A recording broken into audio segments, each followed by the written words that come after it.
Hi, I'm Jeremy Crosby. And I'm Nick Boucher. We're your hosts for the program that's all about your city, Talking Fitchburg. Every weekday, we pull together the news, events, and information you need to stay on top of what's happening in the city of Fitchburg. Find Talking Fitchburg on cable TV, Roku, Amazon Fire, Apple TV, and our live stream on the web. Plus, you can find all our headlines and stories on Facebook, YouTube, and our video on demand service. This is your city. Keep up with Talking Fitchburg and the issues affecting you and your neighbors. Want to know what's happening in your city? Get Notify Me messages from the City of Fitchburg. Visit fitchburgwi.gov on your computer or mobile device and select the big Notify Me button on the left. Enter your email and/or phone number, whichever is best for you to get notifications. Scroll down the list and select all the topics you're interested in to receive email or text messages about. You'll be notified every time one of your topics is updated. Sign up for Notify Me, one more way to keep up with your Fitchburg government.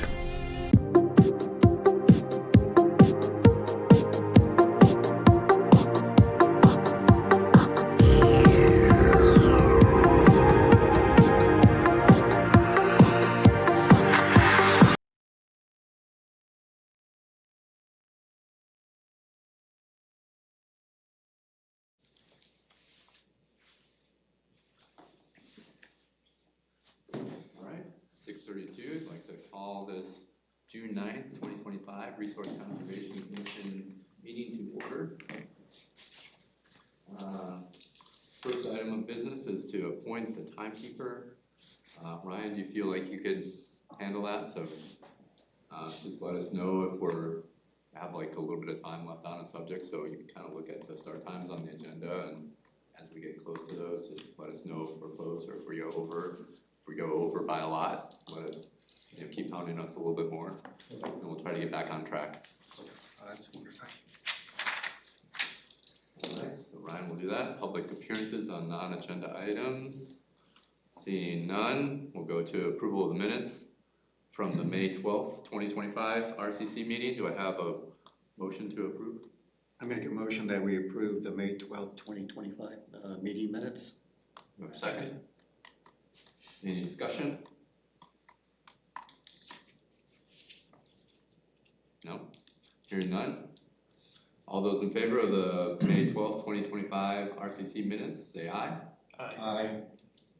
All those opposed? All right, minutes pass. Moving on to agenda items. We have 4 items of new business, it looks like.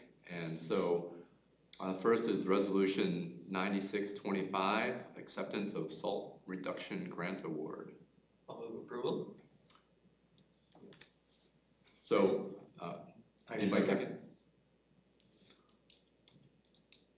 All right, any discussion? Presume Ben's going to talk. Yeah, I can provide just a little background. Okay. So in January, the city of Fitchburg purchased a scale, a salt calibration scale to calibrate the 11 snow plows that the city has.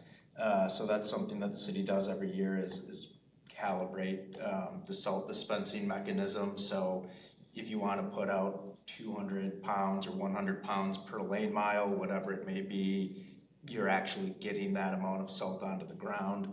So previously it was kind of a manual process of calibrating that was pretty time consuming. So we purchased this scale and then applied for this grant through MMSD. So they offer kind of small grants for just little things that can kind of help with essentially reducing salt. So the grant is will pay for half of the cost of the scale. So it was a $2,100 award essentially, and this resolution will just authorize the mayor to sign the award and send in all the paperwork to get that reimbursement for the scale. So essentially it should save us funds from not over salting, or is that one of the goals of? Well, what we found and what we did a little test to compare the old method, which was essentially a truck dumping out salt onto the ground. It would be set to dump a certain amount per lane mile. So they'd let it run for a minute. Then they'd start shoveling the salt into buckets. They'd have a little scale that they'd weigh the buckets on, and it took, 15, 20 minutes basically to calibrate a truck. So with this, it takes 2 minutes. So with 11 trucks, you're doing it each year. It's really, what we found, it's more of a time saver we kind of tested it and compared. The method they were using was not that bad. It was actually fairly accurate.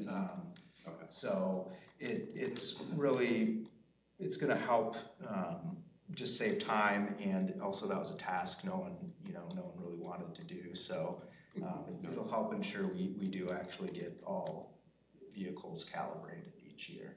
Do you just have to do it the one time, or maybe if something seems like it's acting up, you have to do it? Yeah, I mean, typically once a year, if there was a concern or someone was questioning what their application rate was, then we could always recalibrate very quickly. And how, does that just dump a fixed amount of salt per unit time, or is it dependent on the speed of the truck? It does, so that each of the salt trucks have some software in it built in that, it talks to the dispensing mechanism, and it takes into account what speed you're traveling at. Yep. I hadn't the foggiest. This is pretty impressive to hear about the stuff, technology behind it. And so do they adjust it based on different snowfalls too? They do. So it has to do primarily with, it has a lot to do with temperatures, pavement temperatures specifically. So that's another thing the city does. They have some, they call it super weather, but it's basically just kind of an enhanced forecasting system. So not what you'd get on your Apple weather, but it also includes things like pavement temperature as well. So that's kind of the key variable there. But depending on that is really going to kind of dictate how many pounds of salt you're looking to dispense per lane mile. So that's adjusted based on, so you have to calibrate it once a year, but you can adjust the amount of salt as you go. Yep. So depending on what the weather conditions are, you can dial up the amount of salt or dial it back. Yep. And the city kind of follows a manual that is from, and I don't remember the state agency. It was a Minnesota, I don't remember the Minnesota agency, but they put together a very nice kind of chart that lays out specifically, depending on the weather conditions, how much you should be applying, per lane mile. And that's what's in the city's snow and ice removal policy book. Nice job getting the grant. Oh, thank you. Any other questions or comments? Yeah, so the required reporting that you need to do, and is that something you were doing anyway, or is this? Well, so they kind of wanted to have us put a little case study together about what we found, and that's why we did the whole test between the old method and this method, and took some video and just kind of put a little brief case study together, and that can get shared out with other communities that may be interested in purchasing a scale. Yeah. Very good. So should we vote? Yep. All right. All those in favor of resolution R9625, acceptance of the salt reduction grant award, say aye. Aye. All those opposed? All right, we're approved. All right, moving on to the next agenda item, resolution R9525, acceptance of the organics management grant award and approval of the contract with Sustained Aid. Do I have a motion to approve this? So moved. You make a motion? Make a motion to approve the I'll second. resolution. All right, this one might have a little discussion on it. Yeah, so I think for the most part we're aware here of, I think everyone, except maybe Ryan, you might not have seen this, but Sustained Aid provided a little presentation to this group a while back about one of the initiatives that they've been doing at a couple of farmers markets in the Madison area, and it's essentially providing a food scrap collection service at the farmers market or at these different farmers markets. So, people from the community will come in, they'll bring back their food scraps, and then those food scraps will get taken to a local farm, and in this case, very local. It's the Paisley Farm over off of Goodland Park Road. And then the farmer there processes this material into compost. So it's kind of two functions with this program. Obviously, the collection of food scraps and just trying to promote a diversion of organics from landfills, but then at the same time providing that kind of public outreach and education and just having someone there at the farmers market where people can, come and talk to and see what they're doing and learn a little bit more about composting and why there's a push in Dane County for that right now and as of late. With the idea of diverting some of that organic waste from landfills. And again, just the composting is one method that I think is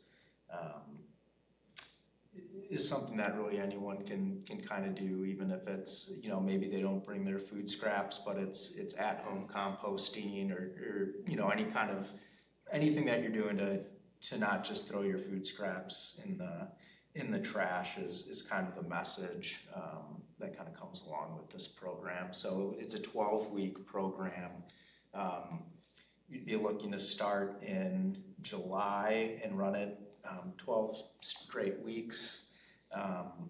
Sustained Dane would essentially be, doing all the work really. So as far as providing the staff, doing the transportation from the farmers market to the Paisley Farm, and just general management of the program as well.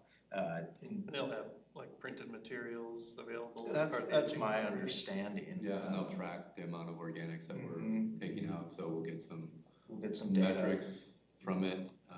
But yeah, I think it's been going well, and I think they've exceeded some of their expectations when they've done it in Madison. But this is kind of where we're heading, and so this is kind of the base in terms of outreach. This is one of the steps that's most recommended for communities to maybe have a public scrap drop off. And I know that Dane County has other scrap drop off locations, but I believe those are lockbox, and so they're you've got to get yourself a bucket and some kind of a special code or a token or something that's Well, and the concern is, of course, that if it was just kind of an open bin, you could potentially get some contamination, or people might throw things in there that don't belong. So I think they just kind of want to lock it down a little bit, or make sure that the people that are accessing it know exactly what can and can't go in. So I guess along with this contract that's up for approval in this resolution, it's also to accept another small grant from Dane County Waste and Renewables through their organics management program. They have awarded the city of Fitchburg $1,100 to help offset the cost of this program. There were some funds, there are about 4,600 funds, about $3,700. I'm sorry, I'm reading the wrong number here. There was some funding available in the existing operating budget for kind of public education and outreach related to just general solid waste topics. But this would also need a budget amendment to redirect $4,600 of previously approved Fitchburg Star advertising funding. So, even with that $4,600, dollars getting moved to this project, there would still be $3,700 remaining to be used for any kind of Fitchburg Star advertising. So why this fail the Board of Public Works? I'm confused about the order and the actions. Yeah, the order, I must have just messed that up on the referral form, and the Board of Public Works just had some concerns about cost. But, and I think the order of it was probably just because of the scheduling of the meetings. You know, this wasn't, we didn't have this ready in time to go to the last May meeting for Public Works, and the second June meeting for Public Works is after it's supposed to go back to council. Well, I think was a question, why is resource conservation's listed first in the table at June 9th? Yeah, that was just. Oh, yeah, well, isn't it usually the case that the originator of the resolution is always listed first, regardless of the order of the meeting schedule? I think it's just the way I plug it in on the computer. Oh, okay. Yeah. So it failed in Board of Public Works, does it mean it's going to pass then, or is it? I feel optimistic that it will still pass council. I've had some discussions, I guess, with some other staff, and they're actually looking to move the council vote. So two members of council are not going to be there tomorrow night, and since this requires, you know, it's a budget amendment, it requires a 2/3 council approval, it'd be kind of polite if we give everybody a chance to weigh in instead of 6 out of 8, you know. So it's not going to be voted on tomorrow night then, or? Yeah, I think, we'll postpone it to the second June meeting, which I think is June going to be 24th. packed. It's It's just based on the amount of stuff we're referring out at tomorrow's meeting. Yeah. The second meeting is going to be quite heavily packed, especially since the first July meeting we always cancel because of the proximity to the holiday. Yeah. So Sustained Dane is willing to come to that Okay. meeting and just kind of give some perspective, you know, on, you know, kind of the why and what they've been learning from doing these and why it's important for Fitchburg to be, you know, taking this step with organics management and collection. You know, this is 30% of over 30% of our waste, you know, going into landfill based on recent metrics is organics, and so this is a number that we're trying to bring down. And so, you know, public outreach and education, this is kind of the first step, you know, but, you know, as a county, we're likely moving towards, you know, having this organics management system. You know, so, you know, things are going to be changing. And so this is kind of like we're taking some steps as a community to start to get used to it and start to do some public outreach on it. We do have an event coming up next Tuesday night where we're going to talk about options for people's organics. So it's going to have we're going to have Rick Eilerson, who used to be the environmental engineer here in Fitchburg, is going to come and talk about home composting. So that's one option for people to limit their organics going to the landfill and taking away from the landfill space. But we're also going to have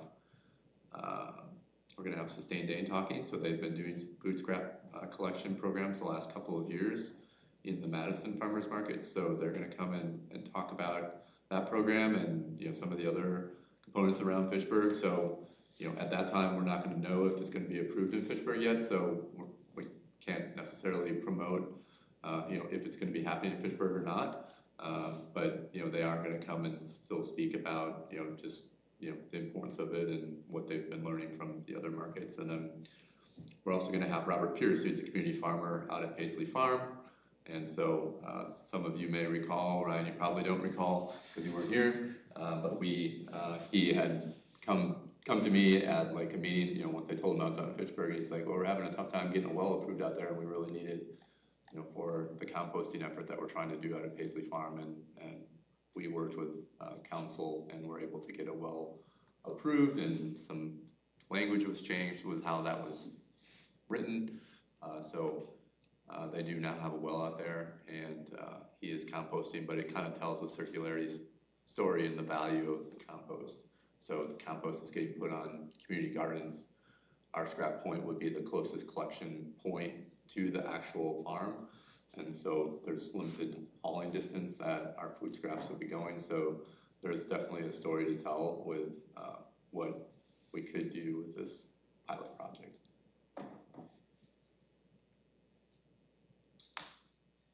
I don't know if anybody else has any comments or questions. Yeah, so I guess a couple of things. At last Friday's Sustainability Leaders Collaborative meeting, Dane County Exec Melissa Haggard touted the organics collection program quite a bit. Okay. She mentioned it several times. I guess you just said that the compost is going to be, so we're going to deliver it to Paisley Farm, they're going to turn it into compost, and then what will happen with it? They're not, are they using it on site, or are they giving it away to community gardens? I mean, that's part of what Robert will talk about next week. Okay. I believe he works on, if I remember correctly, he works on multiple community gardens, so I believe it'll be used both on site and then also taken out to different community gardens. Okay. That's my understanding. One of the things that listed as Sustain Dane's responsibilities is compensation to the farm for the creation of the compost. So I can easily imagine somebody asking why are they getting this free gold and getting paid for it? So it's not that, so they are doing some labor on this, on the scraps, and then this is not for their own use 100% apparently. For Sustain Danes? Well, no, so Sustain Dane is apparently going to compensate the farm for taking this compost, and I would, I would think a farm would just want it for free. Mm-hmm. You wouldn't have to pay them. So I don't know how much they're paying or why they're paying, but if it's true that they're going to they're going to house the scraps, turn it into compost, and then mm-hmm. distribute it elsewhere, that would make sense for them to get compensation. Mm-hmm. Yeah, and there is some labor involved if you are, doing composting on, especially at a larger scale where you're maybe having some windrows that you're having to turn with machinery every so often.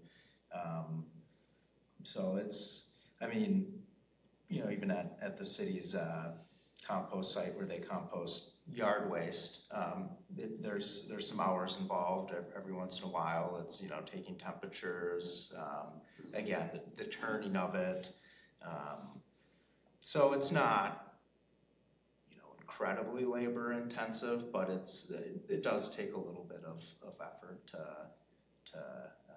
get it composted in a proper manner. When Sustain Day comes to that meeting, I'll have them talk a little bit about that. Okay. Kind of what I'll mention that to them as something that we'd like to, understand a little bit better. Just kind of an overall accounting, because I think, Board of Public Works balked at the cost. We're spending $10,000 to collect like 3,000 pounds of food. Well, that's over $3 a pound to collect food scraps. The food itself in the grocery store probably didn't cost $3 a pound. So, why is it this expensive? And then I guess, what happens after the 12-week period is over? What is our long-term vision for organic scrap collection at the farmer's market? Presumably we'd want to do this in perpetuity. Yeah, until we're working towards some, so, it could come back again and we could be looking at doing something again the following year. Would that be again through Sustain Dane, or are we trying to I think that's maybe part of our evaluation. I think, I would encourage, RCC members to potentially go and volunteer for, an hour or two, check it out, get their feedback, make your own observations on it. And, we can kind of start to think about how do we want to do this, going forward, do we feel like we're getting, the value out of it, of, being this initial stepping stone to organics collection.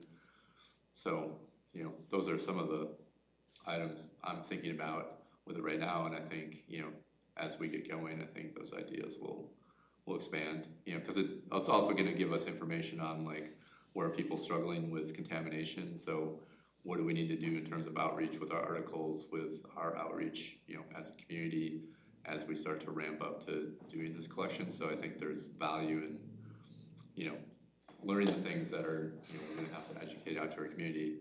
I'm sure there are, there's probably going to be lessons learned from what they've learned already in Madison that are probably already out there. But, I think it's important, and ways should be pretty similar here as to what it is in Madison, but each neighborhood and population is a little bit different, I guess. So, like I want to have a good perspective from the Fitchburg perspective, like this is Fitchburg way, so we know where we need to kind of focus our outreach attention to. My additional question for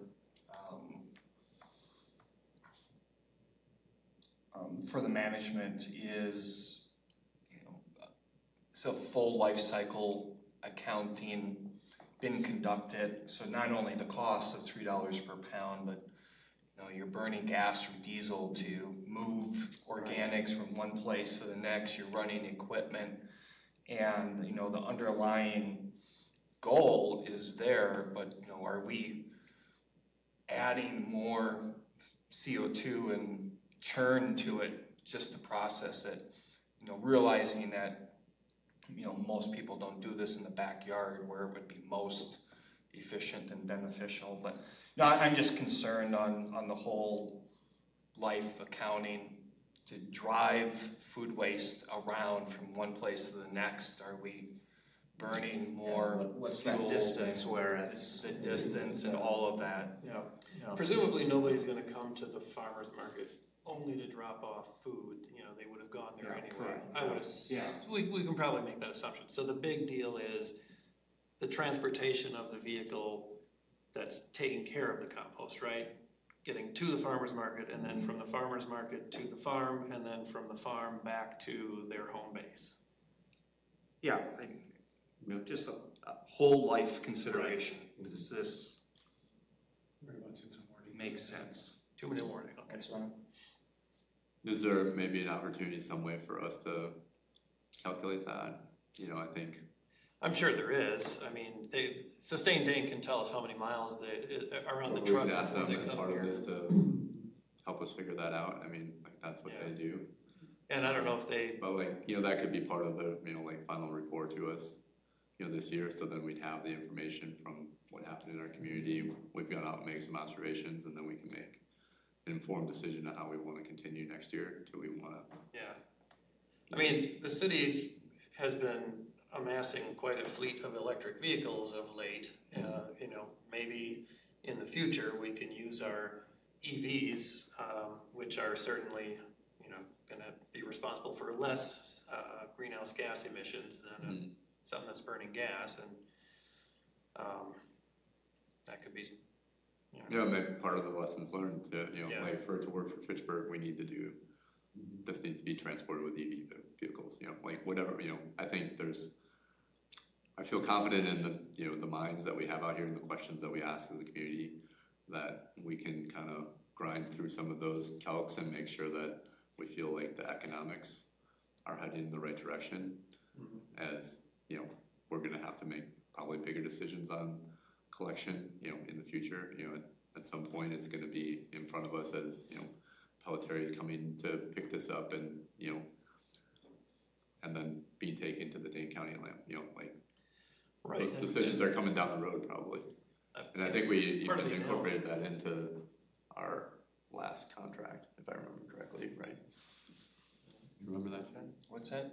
Organics collection, we had something written into the garbage collection? Yeah, well, I they vaguely remember. Yeah, so in that contract, they just kind of offered, they said they would be open to offering to help if we had a program in place. And we did ask them to provide prices for curbside collection. So we did get prices for that, but there wasn't necessarily a specific detailed program outlined as part of the contract. That pricing might be useful to have, present to council as part of the thing. Just, you know, we're talking about $10,000 here. What would Pelletieri charge?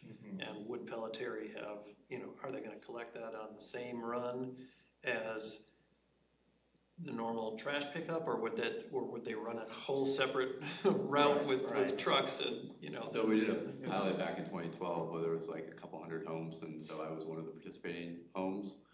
And so we had a separate collection cart, and so originally that was taken up to Columbia County, and, right? So it's even going further than what it was, and then you know, we were kind of piggybacking on the city of Madison, and then that was all going up to an anaerobic digester up in Oshkosh, and then there was too many contaminants, and you know, the distance was like, why are we continuing to do this? Take it all the way up there, you know? So like, it just didn't make sense anymore. But like, I think we learned some things from the pilot and the collection, and where were people struggling, and where people putting the wrong things. Some people were just putting their yard waste in there, and so we had to educate on that. To like, you know, still better to, you know, do the brush collection or take it out to the compost site versus putting that in the organics cart at the time. So just some things like that.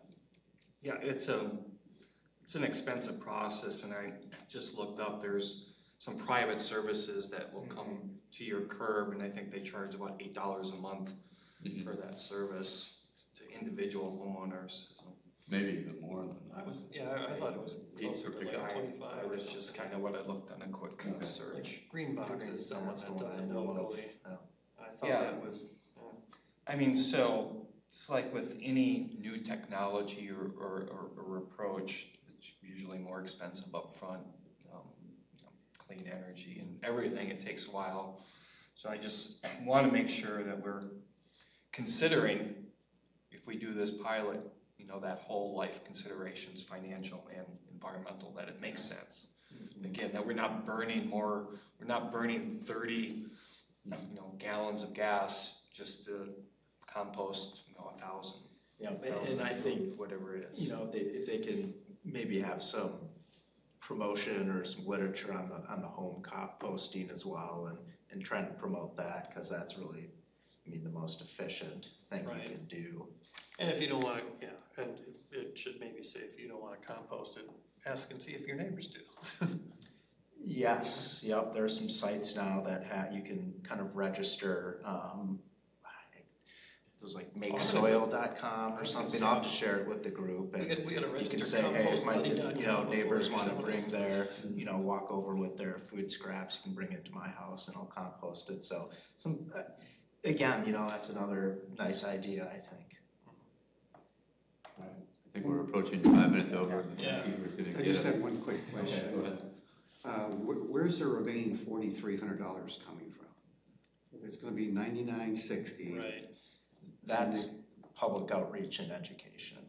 But you're taking $46.60 from that, right? That's the Fitchburg Star, is the Okay. $46.60. Okay. And so then there's $4,300 coming from something else? From the public education and outreach. How come they don't mention that in here then? Let's see. I mean, I'm Yeah, just reading the budget it lists level. the 9960, the 1100, and then the whatever you're taking out of the advertising for Fitchburg Star, but it doesn't list the other 4,300 bucks, whatever it is. I remember the pilot we did in 2012. I believe we took it out of the solid waste fund. So like, Oh, okay. it was like, I think it was like a $50,000 pilot that we did at that time, and so it was, I believe, at the time taken out of the solid waste fund at that time. So like, obviously that would bring that amount down, but there is, you know, a pretty substantial balance. But we're also trying to maintain that balance at 20% just for rainy day types of things, right? So, you know, ultimately that would be impacted in, our rates, going up if we were to dive into that one. So,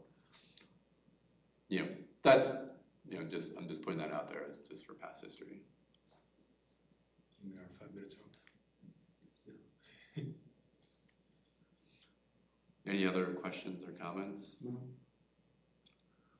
All right, so let's maybe do a vote on Resolution R9525, Acceptance of Organics Management Grant Award and approval of the contract with Sustained Dane.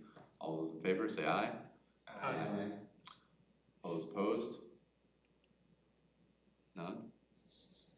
So will that show past 5-0 or 5-0? Yes, Okay. yep, that will be reflected.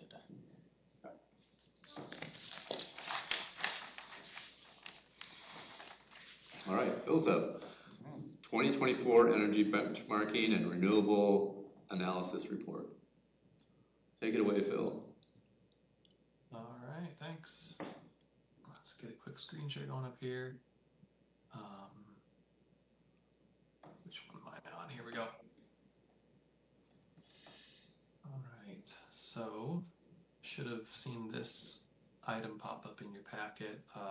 There are a fair few pages here, but it's similar to past years, so at least if you've seen this in previous years, maybe you've had an easier time paging through it and understanding it all. Kind of jump through and hit a few highlights and then just leave it open for any other questions, clarification, anything like that. I don't know if this will be narratively the most logical, but I'll just kind of go top to bottom with some of the images in here that sort of tell the story. So you've seen this before. This is just kind of an overview of our commitments with the 2019 Clean Energy Resolution, where we're at. I kind of want to update this because it gives the impression that we've made progress on one and not all six. We are doing well on all six. Maybe I'll put some bar charts or something in future years to show that progress, but we have passed our 25% by 25 commitment back from 2009 with the Wisconsin Energy Independent Communities program and that 25 by 25 pledge. So we hit 27% of our electricity and fleet fuel came from renewable electricity as of, I think we passed that mark in 2022 or 23. So we've been there for a few years now. Still working on the rest of them, but at least as of right now, we've knocked off one of the six with a few years still to go for the next few, that 30% reduction on per capita fossil fuel use, and then getting to 100% renewable electricity. Just a little bit different way of looking at that. Right now, we're at 41.5. I just got the renewable numbers from MG&E last week. I don't have them yet from Alliant, so I've updated one or two things in here, not all the images. So you're going to see a couple. If you're really digging deep, and then gold star to you, you'll notice a couple of inconsistencies here. But this is one that I think it said 39.7% renewable in the initial version of this. It's actually 41.5 now, and we're factoring in MG&E's increased renewable electricity in their grid mix.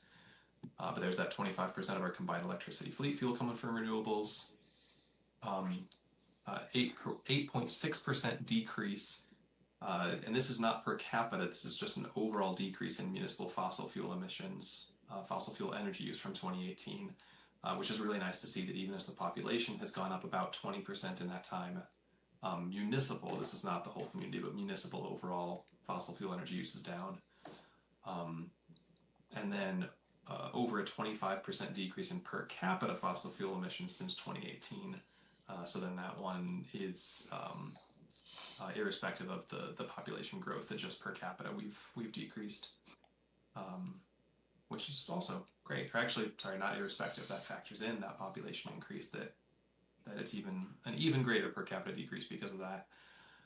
Hey, Phil, got a question. With the city, Sure. With the vehicle wheel tax that we have now in the city, will we be able to access data that tells us how many EVs are in the city? I would need to check on that. My understanding, and Alder Jetzer may have a better answer on this. I don't believe the wheel tax factor. I don't think we're tracking EV versus internal combustion engine vehicle. I think it's just a wheel tax per vehicle. Is that correct? Yeah, that's correct. I think maybe what Ron is saying is, are we getting additional data from the DOT because we've implemented this fee? And I think we already have that data. I don't know that I have Fitchburg specific data. I know I can reach out to the DOT to get it. I'm not actively, I don't have it on hand, but it's possible that we'll have easier access to that because of the wheel tax.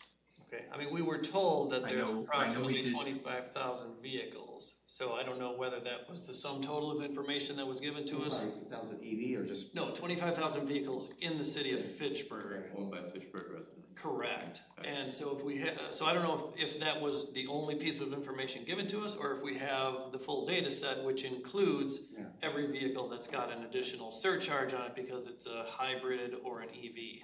I think it'd be nice to have that data to show, you know, hey, over the last 5 years, the number of EVs. Right. I feel like, Phil, isn't there data in the sustainability plan that mentioned the percentage of EVs in Fitchburg? There Vaguely remember is. something.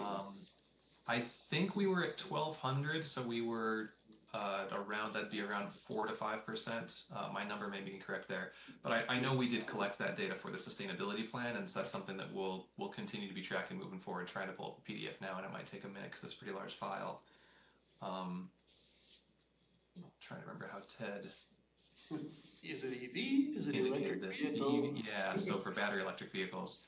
Oh, I was way off. Not 1,200, 200 as of August 2023.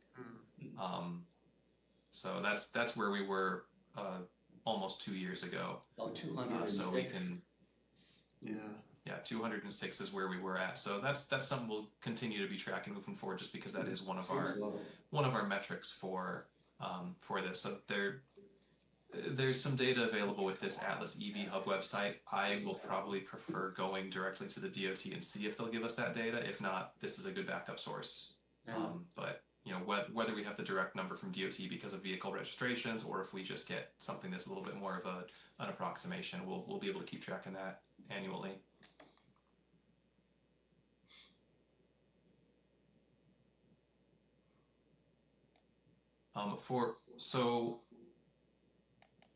So that one will come into play with when we're looking at the 30% per capita, 50% per capita reduction in fossil fuel use. This is one that we'll kind of have to do a little bit of guesswork on this. We can get data, and it takes a while, but we can get data from MG&E and Alliant on overall community use. Whether I want to do aggregate or split up by commercial and industrial and residential.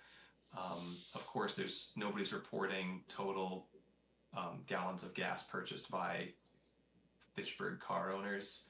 So that's something that we would take the number of registered vehicles, subtract the electric vehicles, and then kind of guesstimate a rough fuel economy per vehicle, and kind of estimate gas usage that way.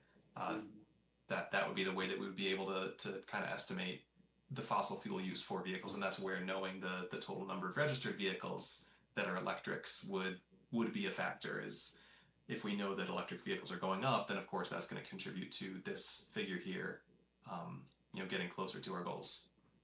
Was there, when that vehicle tax was discussed, was there a discussion about making EVs exempt? No. To give it some kind of positive impact to using an electric vehicle in the city, because some people you get free parking in some cities. It seems like that would encourage more people. I don't know if it would, but to purchase more. But that, which is an EV vehicle, they don't have that to pay wheel this extra tax. Yeah, the wheel tax was also to help fund road maintenance, and even if they often do way less than gas vehicles, the electric vehicles are still using our roads, and so when we're talking about the wheel tax helping to fund public works and road maintenance, that is kind of every vehicle's contributing to the wear and tear on the roads. But, thank you. Just a quick question. Yep. Figure 16, what are the units on the x-axis? Figure 16, the units on the x-axis would be, those are the months. Sorry, that's poorly labeled. The energy use intensity. Figure 16, not page 16. 16, sorry. 16. 16, yes. So I will get to that. I'll get we'll just do this one. I don't have to be in any chronological order or anything. So this is looking at our building level energy usage intensity, and this is, again, this could be labeled a little bit more clearly. We're looking at total energy use per square foot for each building, and so that's each one of these is the I believe this is MMBTU. I've got all the energy units converted into MMBTU here so that we can factor in. Let me just double check this building level. It's kBTU per square foot, so 1,000 British thermal units. So that's the factor here. What we're looking at is for each one of these buildings, the kBTU per square foot, and it gives you a sense of how much energy the building is using based on, it's essentially the building's version of per capita. The amount of energy per square foot needed to heat the building, cool the building, provide lights, all of the above. The black bar shows the national benchmark provided by the Department of Energy for this source EUI. And you can look at the energy use intensity in two different ways, either the site EUI, which gives a better sense of sort of the building's envelope and how it's constructed, how much energy it uses in total. What I'm looking at here is the source EUI, so that factors in renewable energy as well. So if you are 100% renewable off the grid, then your EUI is going to be essentially zero. So this one I wanted to use just to kind of get a sense of when you factor in our renewable energy use, both because of our on-site use, generation, and our RER purchase from the O'Brien solar array provided by MG&E, and then also the grid mix that our utility is, I think, a little bit ahead of the curve in terms of renewable energy portion. So factoring all of that in, most of our buildings are performing better than the national average in terms of that EUI figure. Where we're not is the community center, which doesn't have any solar on its rooftop, and that makes it one of two buildings on this list. So Fire Station 1 is the other one, but it's also a fire station that's primarily used as an administrative building now, so that's going to perform a little bit lower than that benchmark just for that reason. Those are the only two buildings without rooftop solar on this list. The public library for the last 2 years, 2023 and 24, for half the year, it was not producing solar for the most part because of those issues we had with the solar inverters that were going faulty on us. So that started in June of 2023, and then we weren't able to get those inverters replaced in the library fully until the second half of 24. So the library's EUI is a little bit higher the last couple of years than we would have expected to see. So Phil, you said this is... Yep. Source energy use. Does that mean, for instance, if we pull 5 kilowatt hours of electricity, we can say 2 of them were from renewables from MG&E, 3 of them were from fossil fuels, so we need to multiply that those 3 by about 3 due to the inefficiencies in burning it and transmitting it?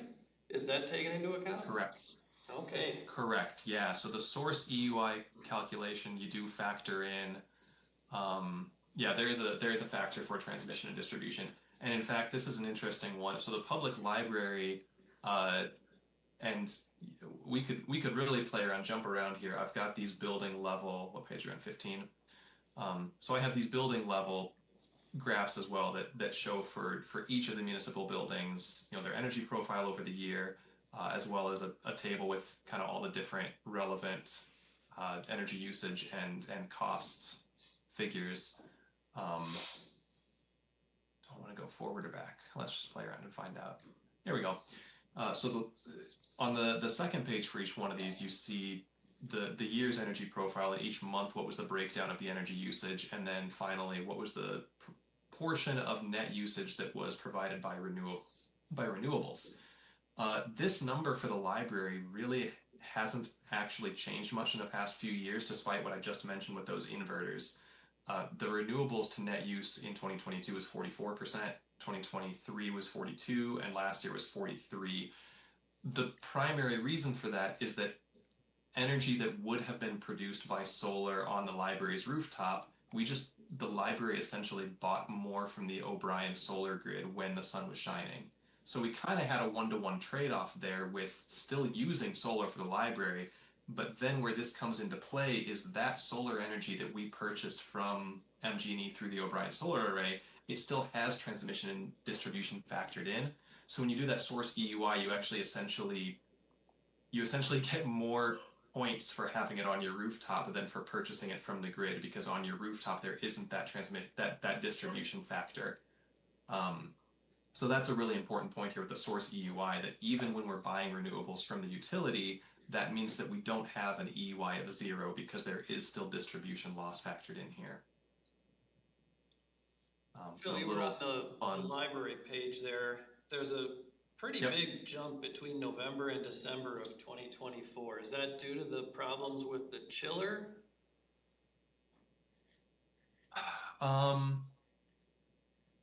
That is a great question. I believe so. To be honest, between trying to finish up the sustainability plan and then being out for 4 weeks, I have not had a chance to talk to Kevin yet about this report. I'd really like to sit down with him and walk through some of those things, but that's my best guess, is that it's the chiller issues. You do see a little increase in December with the other buildings. Certainly some of that is going to be because, an important detail here with the library is it is, as of right now, our only building where the HVAC is provided entirely by geothermal. We do have geothermal for the fire stations 2 and 3, but there is more heavy usage of gas boilers as a backup.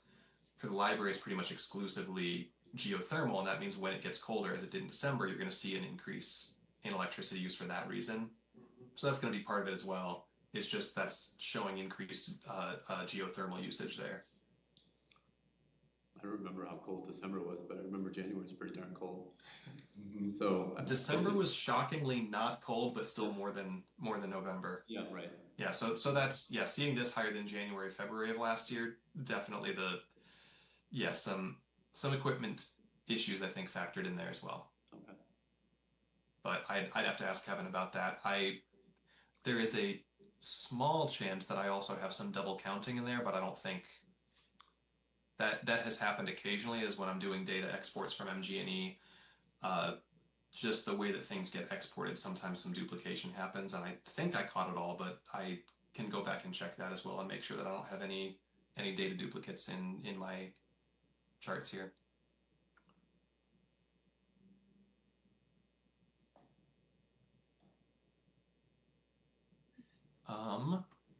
Could go through a number of other details, but let's just hit a few other. Here's a really good one. Looking at cost of fuel. This is really fun, and this is a good why we're doing what we're doing in terms of pushing for renewables and electric vehicles. If we actually start with this one, we look at all 4 of our primary fuel types: electricity and gas, vehicle gasoline and diesel.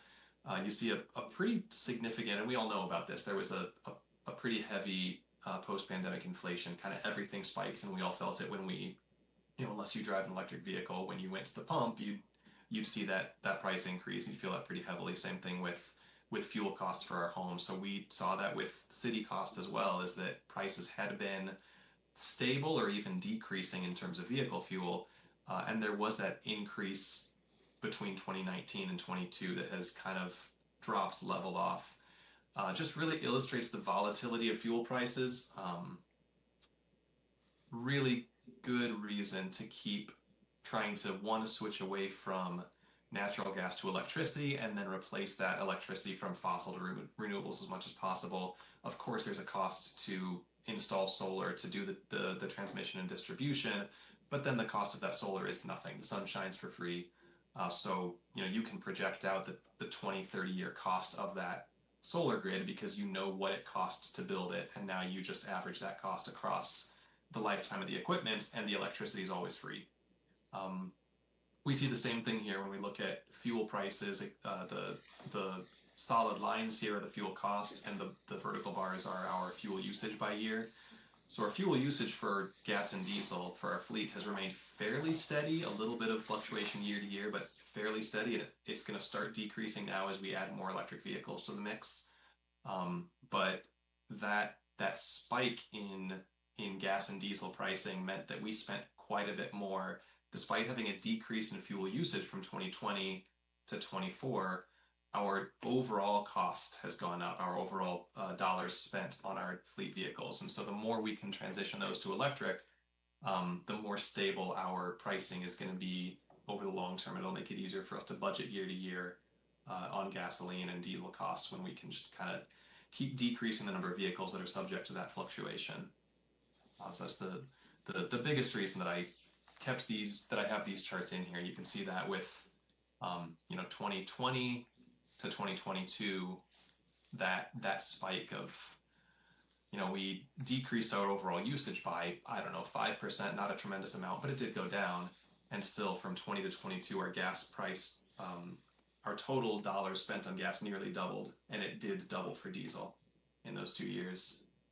So do our best to get away from gas and diesel as quickly as possible. Certainly the electric vehicle credits from the Inflation Reduction Act have been helpful. We have 5 EVs now, and we have sent in for our credits for all 5 of those. We have not received any of the rebate checks yet. We're still waiting on those, and then waiting to see what happens with the current budget situation in Washington, whether the IRA EV credits are going to continue or not. There are credits both for EVs and for charger installations. We do know from talking to MG&E, they also have a charging infrastructure credit that they provide for commercial customers. They plan to carry that forward.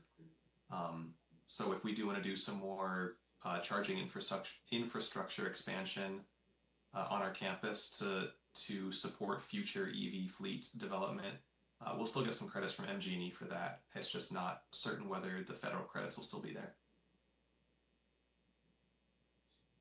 About 2 minutes, Phil.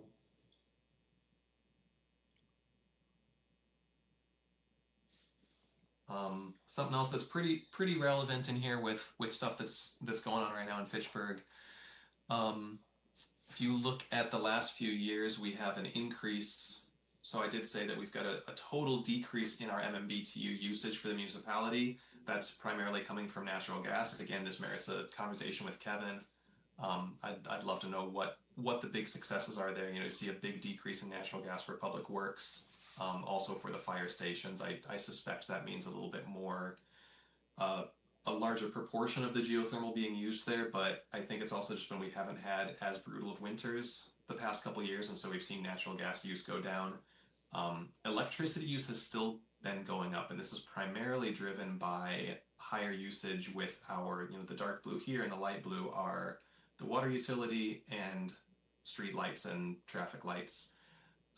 As our population has increased, especially with incorporating former portions of the town of Madison, population increased quite a bit, and that does mean, with more people comes more water use, more street lights. So we are seeing an increase overall in electricity use, just from those 2 reasons. This is going to, the lower bars are our buildings, so City Hall, Community Center, fire stations, library. We are about to add a pretty big new one with the police services facility that's in design right now. So that means that for the first time in a little while, the last time we added a new building was late 2020, or late 19 into early 20. So we started to see an increase in electricity use in 2019 because of the 3rd fire station being added in. We're going to see an increase when the new police facility comes in. We're going to have about a 30% offset of electricity use there, as you know from the consultants' presentations, from rooftop solar, and then there will also be some MG&E grid renewable as well. So, I'm guessing right off the bat, that building's going to have about 40 to 50% of its total electricity covered by renewables between rooftop and the grid. But that means the other 50 to 60% will still add to our total kilowatt hour purchases. So we might see a little bit of a reversal in that total decrease in fossil fuel usage, but because of that rooftop solar and what we're getting from the grid, it still should be hopefully pushing us overall towards our 100% goal. It's not coming in at 70 or 80% as a building. It's going to be closer to half. Phil, I don't see city well pumps or lift stations in here. how do we account for that electricity usage? That is grouped together with the water utility. Okay. So the water utility is the pumps and lift stations. Yeah. Okay, makes sense. That's the main driver of the water utility bar. And do you know for the lift station in Southdale, who pays for that electricity? Is that Fitchburg or is that Madison? Like has operations and maintenance, right? But I don't know who pays for the electricity to run it, and I don't know how significant that is either. Whether that contributed to the bump in 23 or not. That's a good question. I don't have an answer to, but I can get back to you on that.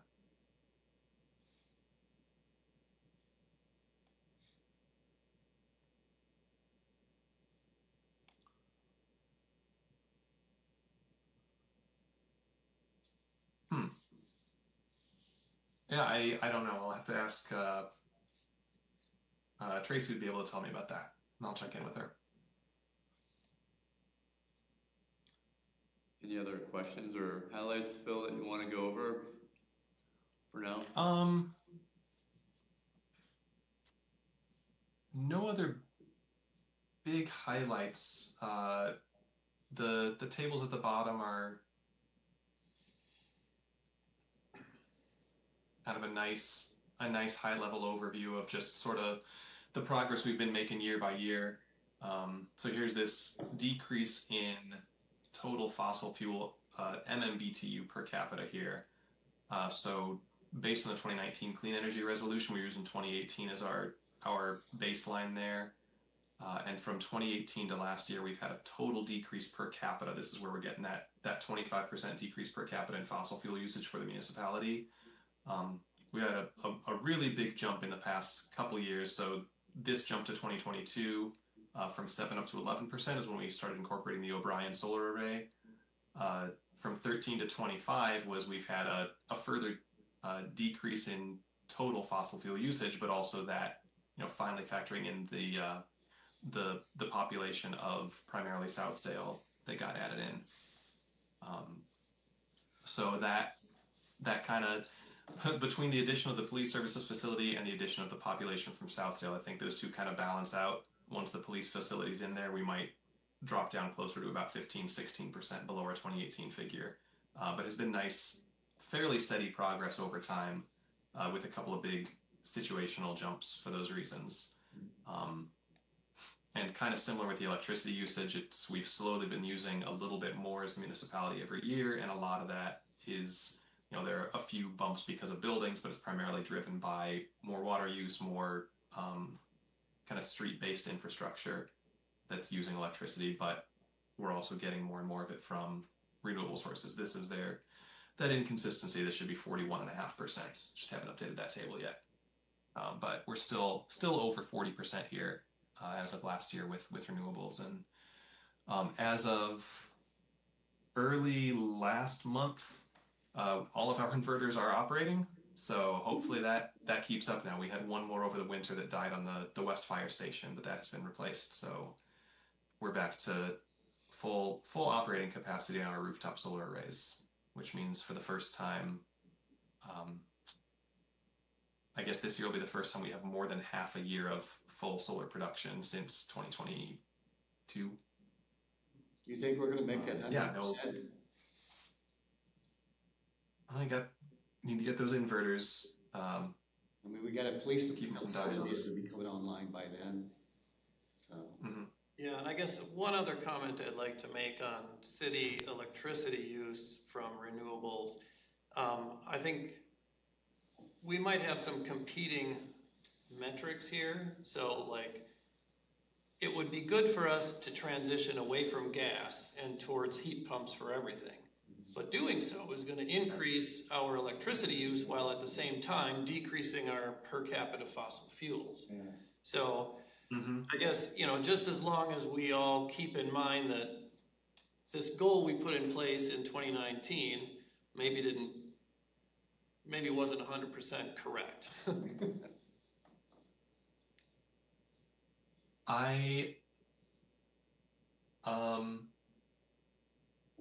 It is a challenge, and I think the the difficulty is that goal, and I think there are communities in the U.S. that have reached 100% renewable electricity. We know it's doable. Dane County just got there last year. We definitely know it's possible.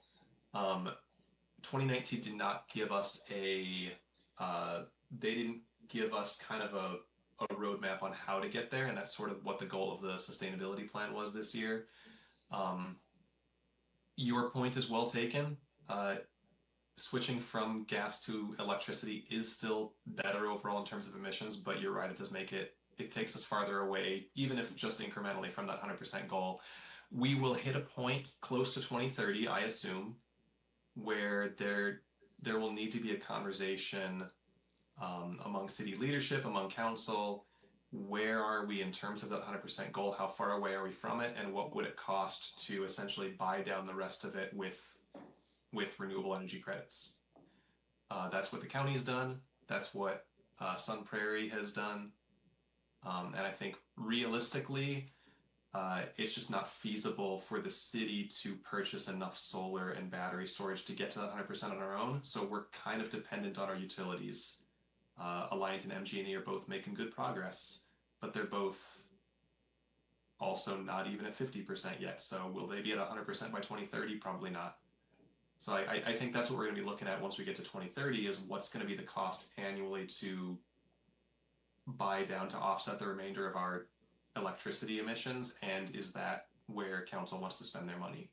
Well, right, and do we even want to do that? Because if we pay a little extra to take some of the finite renewables off the grid, that just means somebody else isn't getting credit for that. And overall, it doesn't make a difference, right? Because the power company is using that much fossil fuel regardless of whether we pay to get a slice of the renewables. Yeah, it's a conversation I've had with the utility. The kind of the but-for question. Would this not happen but for my contribution, or am I just buying something that now somebody else can't? I appreciate that. It is not an easy answer, and yeah, the city will have to make that decision once we get to that point. Is that last 10 or 20% the best use of these $20,000 a year, or should that go into something else that's maybe more urgent? Well, that's certainly a good point. I mean, the O'Brien Solar Farm maybe wouldn't be as big as it is if we hadn't told that we were going to buy a certain amount of the power, right? Mm-hmm. Yeah. Okay. That's very possible. Yeah.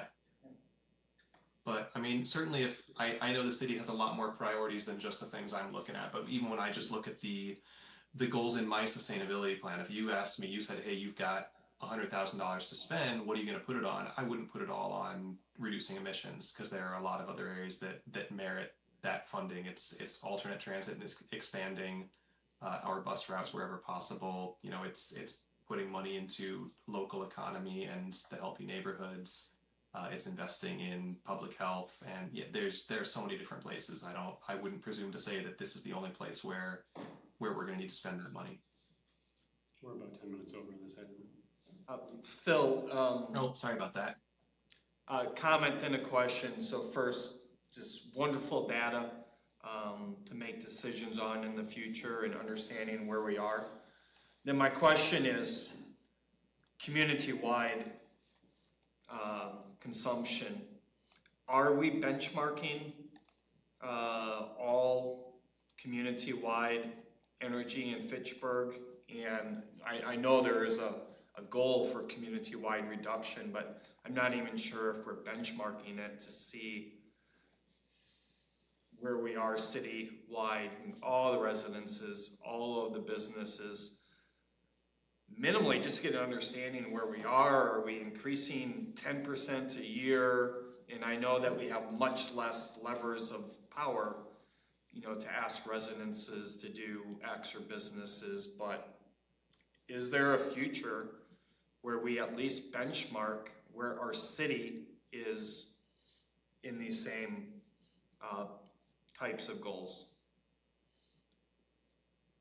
Short answer, yes, there's a future. No, we're not doing it right now. Slightly longer answer is we do have that. We have that data from 2014 and 18 and 22 because we did get that from the utilities as part of our baseline data collection for the sustainability plan. Just having it from 14, 18, and 22 doesn't help us. So that's why I did reach out a couple weeks ago to both MGE and Alliant and asked them for that data. I don't have it back yet. I know Alliant is working on it at least. I've got to follow up with MGE. It's a pretty big ask, so I'm gonna have to be patient with them. But I'm gonna try to make that part of my annual energy analysis is trying to get that data from both utilities, and if I make it a regular ask, then they're going to get used to responding to it, and hopefully that'll make it easier and more streamlined for them to provide it. But Do they have right to? now we're not Do they have to provide that information, or are they just doing it to be courteous? I don't think it's required, and I don't think it's their top priority. I think I've had pretty good experiences. I know, I've had pretty good experiences with both Alliant and MG&E. And sometimes I can just tell that what I'm asking for is not at the top of their list, but they've been overall pretty responsive on things. I've never or rarely just had them say, no, we're not going to do that for you. So I can't think of a reason that they wouldn't provide that information because I'm not asking for any customer specific information. It's all aggregate. So I'm confident that if I badger them well enough that we'll get that data. It'll just take a little bit of time. All right, thank you. All right, so we have like 10 minutes to go through green tier stuff. I think, we might be able to make up a couple time on some of the old business items. So if you need a few more minutes to go through it, but just want to kind of set you up with where we're at on the timer.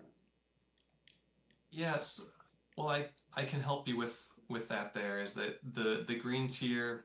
So I know I've talked through this a couple times the last few years, and I keep wanting to find a good way to provide a report to RCC that makes sense. And there's just not. I can do a screen share again, and it'll just kind of walk you through why this is probably going to be a fairly short item.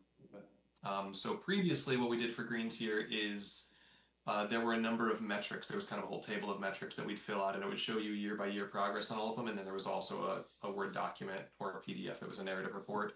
We went through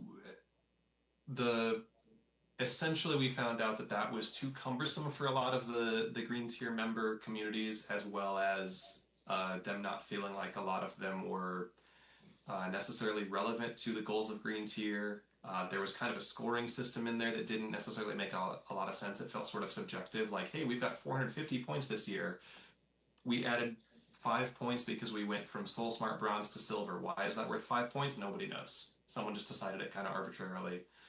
So we kind of scrapped that system and we changed it into, it's a combination of two things now, where there is a spreadsheet here that has all of the primary metrics that we've decided as kind of the green tiered leadership group. We decided these were the most important metrics to track everyone's progress towards the primary goals of green tier. So all of these metrics, and then there's a separate spreadsheet that has supporting actions. So previously you would get points for being a Wisconsin tree community. Now that's a supporting action that helps contribute to a question on land use about total green space acreage, or accessibility to open green space and parks. So it's a little bit more wonky. It's not as easy to share right now, and that putting together any kind of like a visual report based on this has just not been able to make it onto my priority list. So I don't have anything super visual to share. We are reporting this to the DNR through the Green Tier Legacy Communities program. They have been having some issues with communities not being great about reporting it, and so they kind of made it, hey, if you're going to need, essentially, if you're going to need DNR support on any grant applications this year, you need to have submitted this by the deadline. So that kind of lit a fire under a lot of communities' rear ends this year, which was nice for me too. It helps me to prioritize it when I know that there's a deadline in place. But we are still submitting this each of the last few years. I'm certainly happy to, you'll recognize a number of these categories. They overlap with sustainability plan categories, so I can, talk through some of the metrics we've been measuring on those. But I don't really have a visual shareable report to the same degree on this.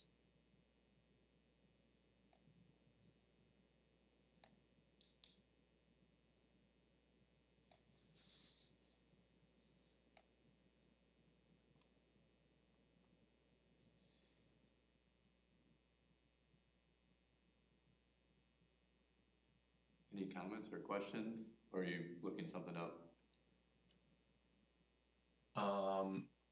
If anybody has comments or questions, definitely feel free. I'm not looking anything up at the moment. I'm thinking about whether there's anything that would be meaningful to share, and nothing's coming to me just yet.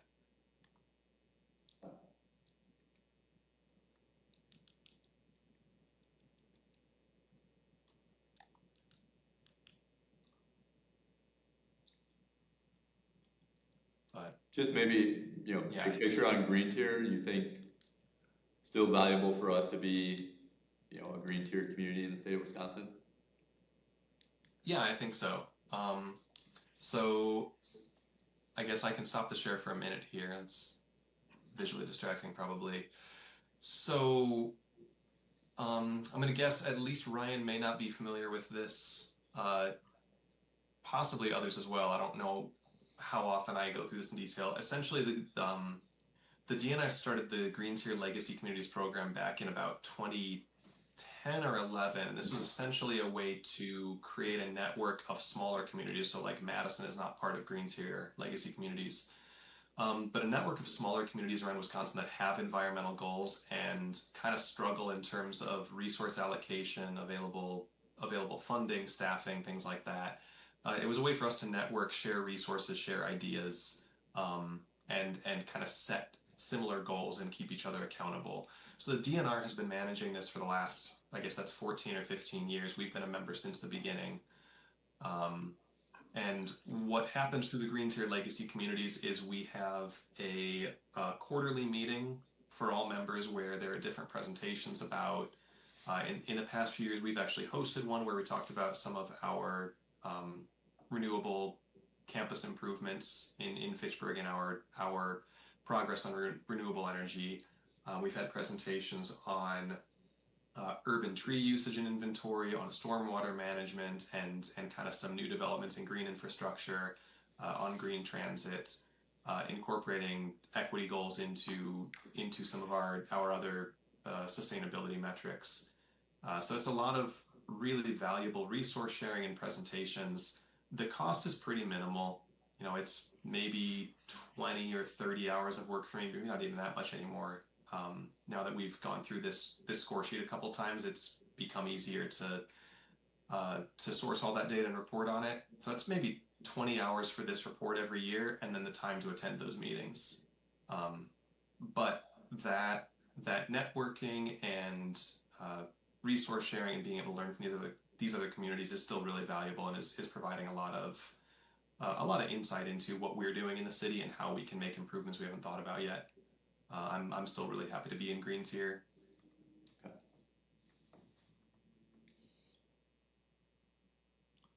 Any other comments or questions? Phil, there were no materials in the packet about Green Tier, right? No, I didn't see it. Correct. Is there anything? Yeah, is there anything you could distribute to the commission here, or? Let me think on that. I want to see if there's a way to kind of compile what I've been submitting in the reports.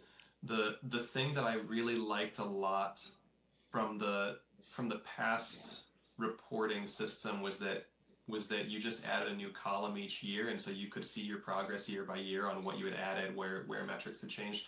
We don't have that right now. I want to see if there is a relatively easy way for me to build that out, and maybe then I could share that out with the RCC. Just sharing one spreadsheet, it kind of without that context, it doesn't really tell you much of a story. But if it seems like there's a way I can do it that actually provides some value and tells you something with that data, then I'd like to do that. Thank you. Mm-hmm.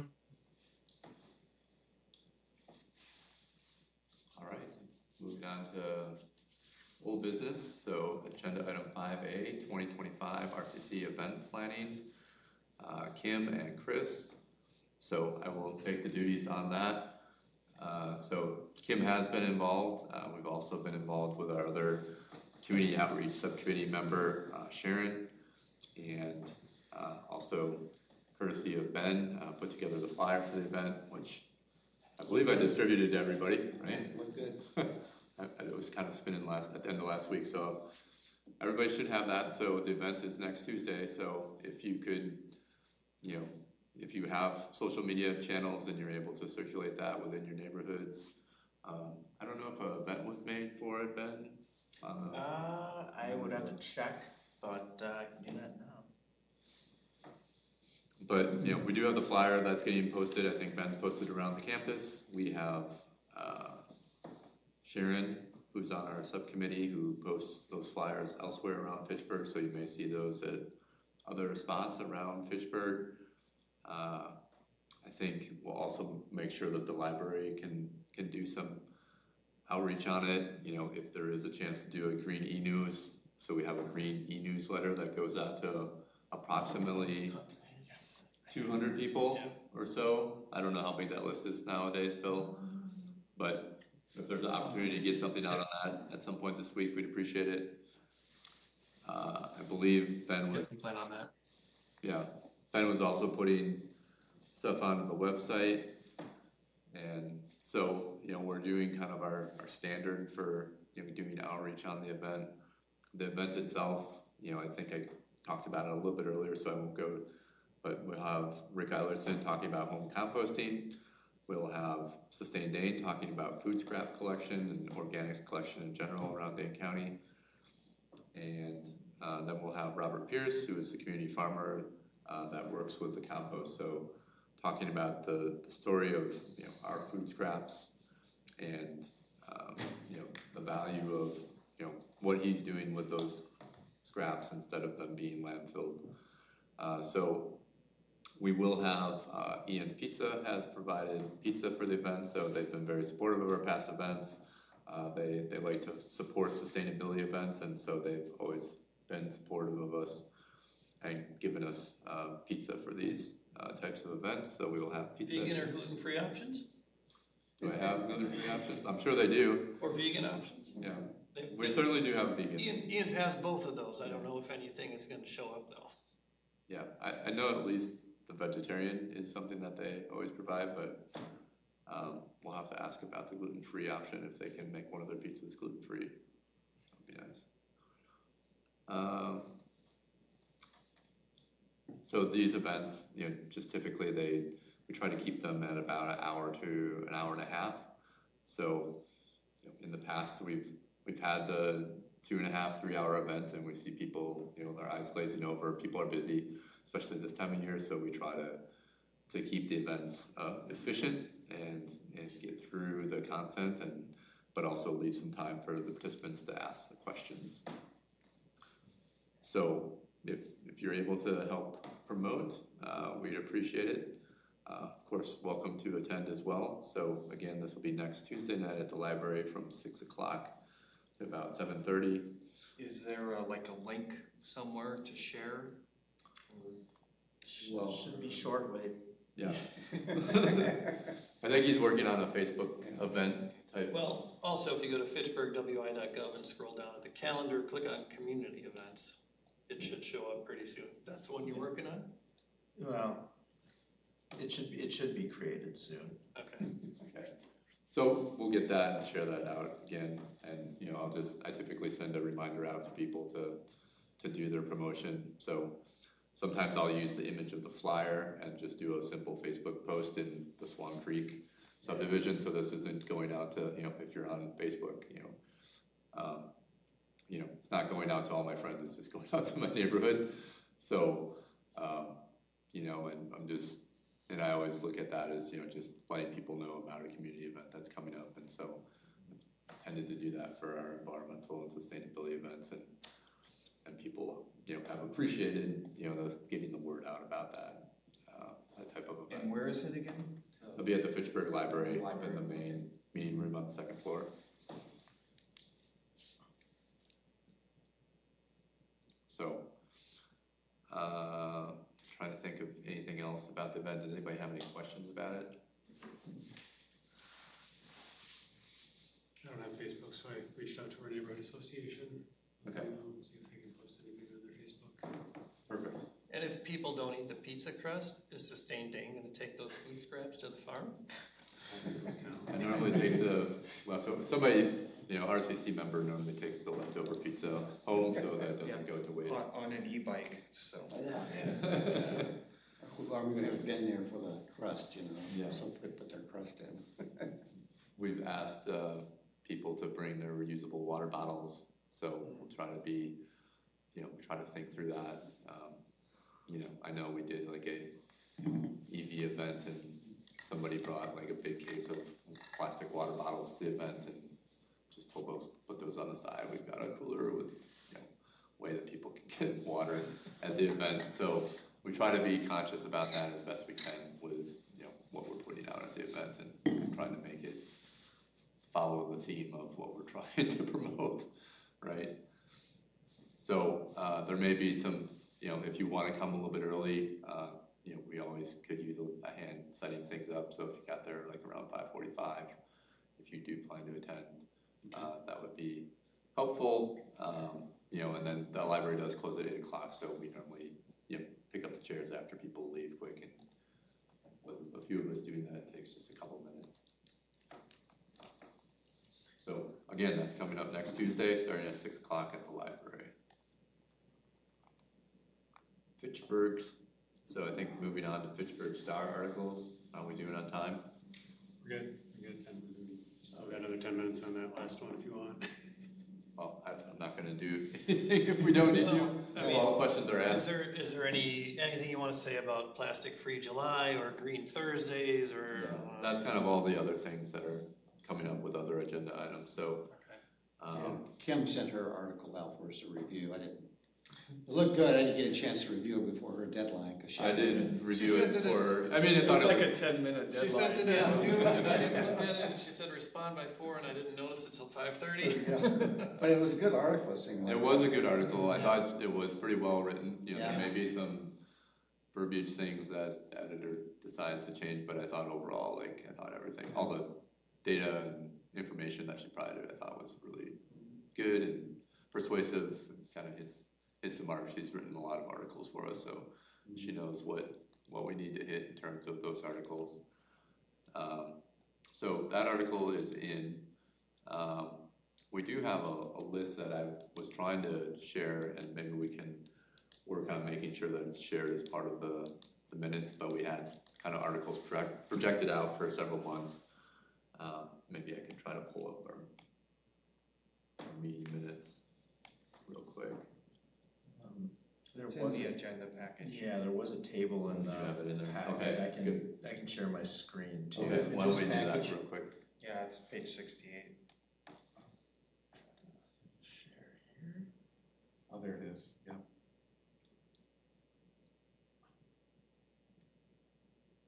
So, okay, so June, so I'm on tap for July. Food scraps collection, organics management. All right, well. Good timing. Should be good timing. On purpose. We did that on purpose. So I think, you know, obviously they're going to be learning some things all the way up until June 27th on that. So I will try to, you know, have a version ready to go, you know, assuming that it passes, but maybe have some backup just in case it doesn't pass so that we can get that article in at the end of the month. So are you going to take August or October? Yeah, I mean, you had one in April. I mean, even if you didn't have to do any work specifically for it this time, but maybe I'll do August and you do October. Okay, that's fine. As far as topics, would we consider the Fitchburg Energy plan that we just talked to convey what the results are in a simple manner to the community? It's like, so we've got this big report and it's got a lot of data. Do we want to put that into an article for the Fitchburg Star and get it out, what the city is doing as far as energy sustainability and what our metrics are? Sometimes Phil writes a whole article separate of what that, doesn't he? Yeah, Phil, if you're still on, is that something you would normally do with a Green Blast?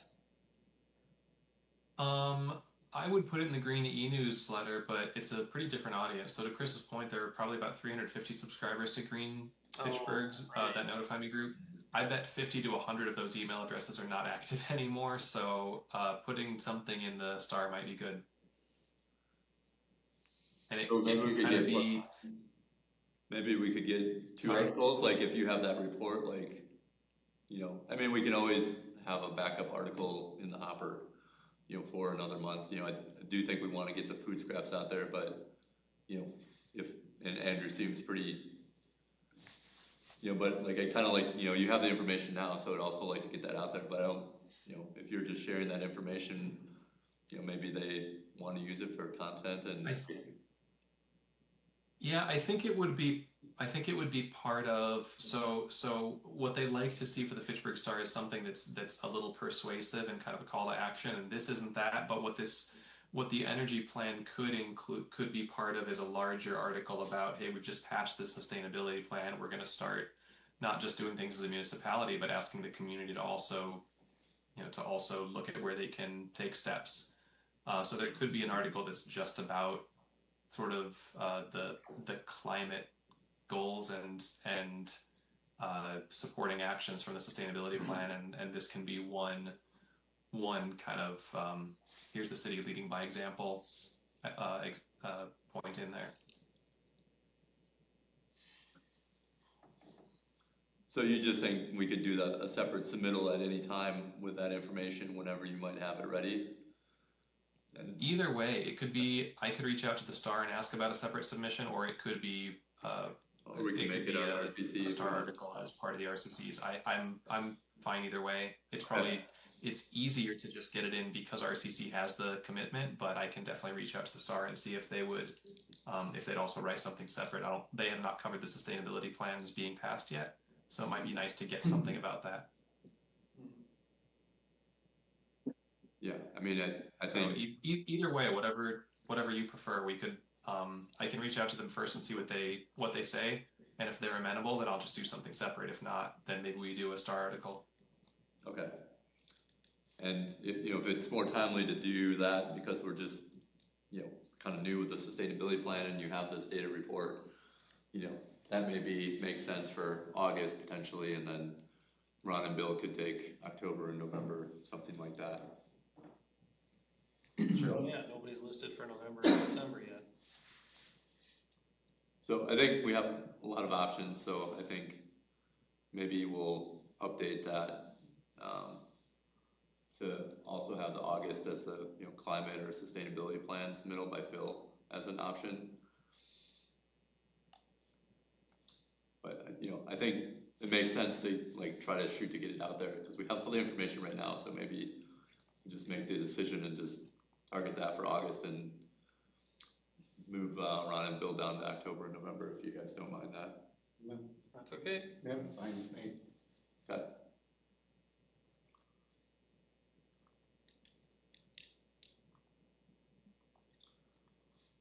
All right. So I think next item was just community outreach in general. So we have been getting together community outreach subcommittees. So our prime objective is to get the information out and plan events like the one that we have coming up. One of the other goals and items that RCCC talked about earlier this year was to start maybe our Green Thursday events again at the library. So Green Thursday events are more where there'd be an opportunity to show a documentary film on the environment or sustainability, and people could come to that and the library would lead a short discussion after the documentary. So we did this a while ago, and it was really successful, and people enjoyed them. We were doing them like once a month at the time, and we decided that the frequency would maybe be, we thought would work better in Fitchburg at this time, would be once every couple months. And so as of right now, we are set up to start that at the library the first Thursday of the odd months starting in November. So it would start the first Thursday in November, and then we would have one in January and March going forward. So there could be an opportunity for us to do another small outreach event if we come up with an idea like a bicycle tour of something, or we decide that we want to do a little something else. Maybe we do a plastic bring your own bags event, could be a possibility for sometime in the August, September timeframe if we want to do something like that again. I had too much going on this past Saturday, so I wasn't able to do the bicycle brew pub tour. I was wondering if RCC might want to do a bicycle tour of like our monitoring stations at the creeks or something. Yeah. I do know, I think it was Bike and Ped, one of the members there.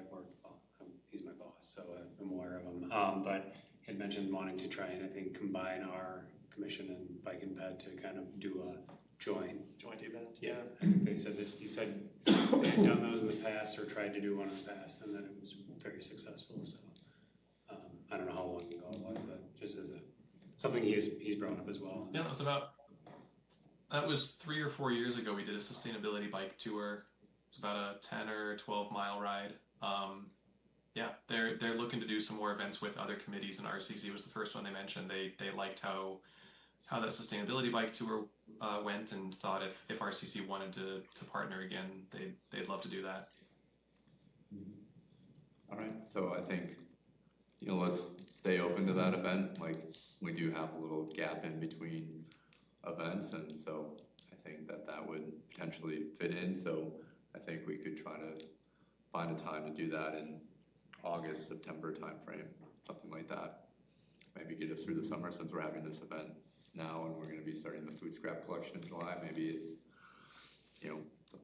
sometime in September that we would target doing something like a joint bike event. Mm-hmm. So I can email Andy Potts is the new chair of the Bike and Ped Commission to replace Mark Hamilton, so I can email Andy and let him know that RCC is up for it and CC you on there, so you two can kind of get a conversation started and maybe bring it to the July meeting. Okay. Sounds like a plan. I don't think that there's really anything else that we talked through at the Community Outreach Subcommittee. So we can move on to agenda item number 6, which is the council update. Bill? Yes. So May was Bike Month. June 1st through 8th was Bike Week. We did a Bike to Work Day on May 16th with the mayor. Rode from McKee Farms Park over to the City Hall here. May 15th, there was a BRT open house in the council chambers. There's a survey that you can take, and that's easily findable via Google. They're looking for input on the north-south route. Library is currently closed on Sunday afternoon. They implemented their summer hours. We've got several more EVs that have been added to the city's fleet, as well as some level 2 chargers that have been installed. And Phil, you can correct me if I'm wrong, but those things are typically about 20-ish miles of range for an hour of charging, something along those lines. Around there, yep. Finance-related stuff, so you notice the draft CIP is available. If you go to Fitchburg's website under Government, Finance, and Capital Improvement Plan, you can find the draft there and look at all of our fancy RCC-related projects there. The 2024 audit report is also available now. That's Government, Finance, and then Financial Reports. And the finance team is starting to work on the 2026 budget. Not a lot of new projects because we didn't have much in the way of net new construction in 2025. So budget is pretty tight. And the city has updated our financial policy guidelines, so that's, you know, how we spend our money, what do we keep in reserve, borrowing limits, that sort of thing. And I think everybody is probably aware Fitchburg is now rated AAA by Moody's, one of only, I think, maybe 5 cities in the state of Wisconsin. Oh, wow. I didn't know that. Yeah, it actually saved us, I don't know, $150,000 worth of interest or something like that when we took out like $9 million in bonds to start paying for the police facility. Because of that rating, we were able to get a lower interest rate. Okay. Real estate development, Greenfield and South Stoner Prairie plans are on the city's website. If you go under government, planning and zoning and neighborhood plans 23 through 24. And actually there's one or both of those are going to be in front of Plan Commission on June 17th and public comment can be delivered there. So I don't know exactly what the timing is going to be, but with RCC's event that, you know, maybe when you're done at the library, you can come over and see if you missed it or not.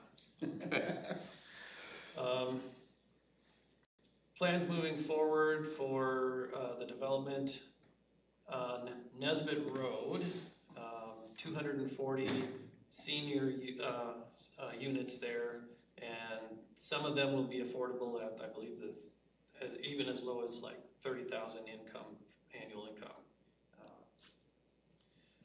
Additional movement in Highfield Reserve with another building going up there in the near future. Where's that going on at Nesbitt? Trying to figure out. Oh,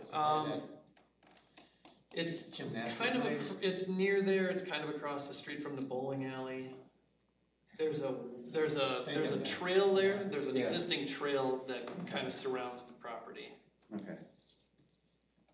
I thought that was parkland, but it's not. Yeah. No, it was part of the Orchard Point plat, so the same plat, the Target and that whole area. Okay. Some condos moving forward at Rimrock and Maloney up in Southdale. I think that's 20 units there. Edgewood College Sports Complex at the southwest corner of Lacey and Verona Road is also, you know, things are moving forward with that. Transportation related stuff, Sign Road construction continues. There was a need to put a little bit of a pause on some of that because some of the wetlands were a little too wet, and so we got to wait for another load of aggregate, I guess, to support the road. Is there a roundabout still going on at Verona and Lacey? I saw something. That is part of that, yes. Oh, okay. Yep. What land are they purchasing? That's a pretty tight intersection there. It is, and there's, I guess I'm not entirely sure where we are right now. Last I knew, property acquisition was still ongoing for that. Yeah. There were, I don't know, 24 or so properties that were affected. 24? Something like that, yeah. And I don't know if all of those are like permanent or if some of them are temporary during construction. There's a number of those that are temporary, kind of sliver, but I think certainly the roundabout is kind of the feature that represents the need for the majority of them. Aren't there some big trees there also in that area, particularly in the west? Yeah, I know that was something that was a concern. Yeah. I'm not sure what the timeline is on Petrona. Is that being done next year or did that get pushed? That'll be next year. 2026. Yeah, as far as I know, still planned for next year. The Transportation and Transit Commission is updating the transit plan. That's supposed to be done far more often than it has been so far. And just FYI, the Metro ridership numbers came out for April 2025, and that was the highest it's been in about a decade. So, wow, recovered from COVID, I guess. And the city has adopted a Vision Zero resolution, which basically says death and serious injuries on our roads is unacceptable. And going forward, we're going to do everything we can to make sure that we don't have any of that anymore. So, exciting stuff. June 26th, there will be a District 2 listening session with the mayor and the alders. That'll be at City on a Hill Church on North Fishatry Road from 6:30 to 8:30 p.m. The Healthy Neighborhoods Advisory Commission funded 13 of 19 grant applications. They dispersed $145,000, mostly food pantries and stuff. Parks related stuff, the splash pad is open. The Kyle Stiegert Greenway is moving forward. That's at the Capital City Trail just west of the Longford Terrace underpass. And you should look for information on the Strategic Forest Management Plan at outreach events and tables at the Farmers Market and concerts at McKee. I attended the Memorial Day service at Gorman Memorial Park. It was thankfully lovely weather, and had an excellent speaker, Ed Murray. City assessor is doing another revaluation year, so if you haven't already received a letter in the mail, you will soon. You can go to Access Dane and see your updated numbers for 2025. Got ours today. Yeah, the city as a whole. Another jump. Yeah. The city as a whole jumped something like 12%. Yeah. And I think individual residents jump by an average of 10% or something like that. So if your assessment jumped 10%, then you're no worse off than anyone else. If you were higher than that, then you might see a little more increase than what your neighbors are paying. But again, the budget doesn't depend on your assessment. What it really depends on is how much does your assessment, what is your percentage of the overall city's assessment? So you got a separate letter that showed you what last year's total value was for the city and this year's total value. So if you take your assessment from last year and divide by the total city and do the same thing for this year, you can compare those two numbers and see if you went up or down. If you stayed the same, then at least the city portion of your tax bill isn't going to move much. The school district portion might, the county might, Madison College might, but the city, like I said, we had very low net new construction, so there's almost no increase in the levy limit for the city this time around.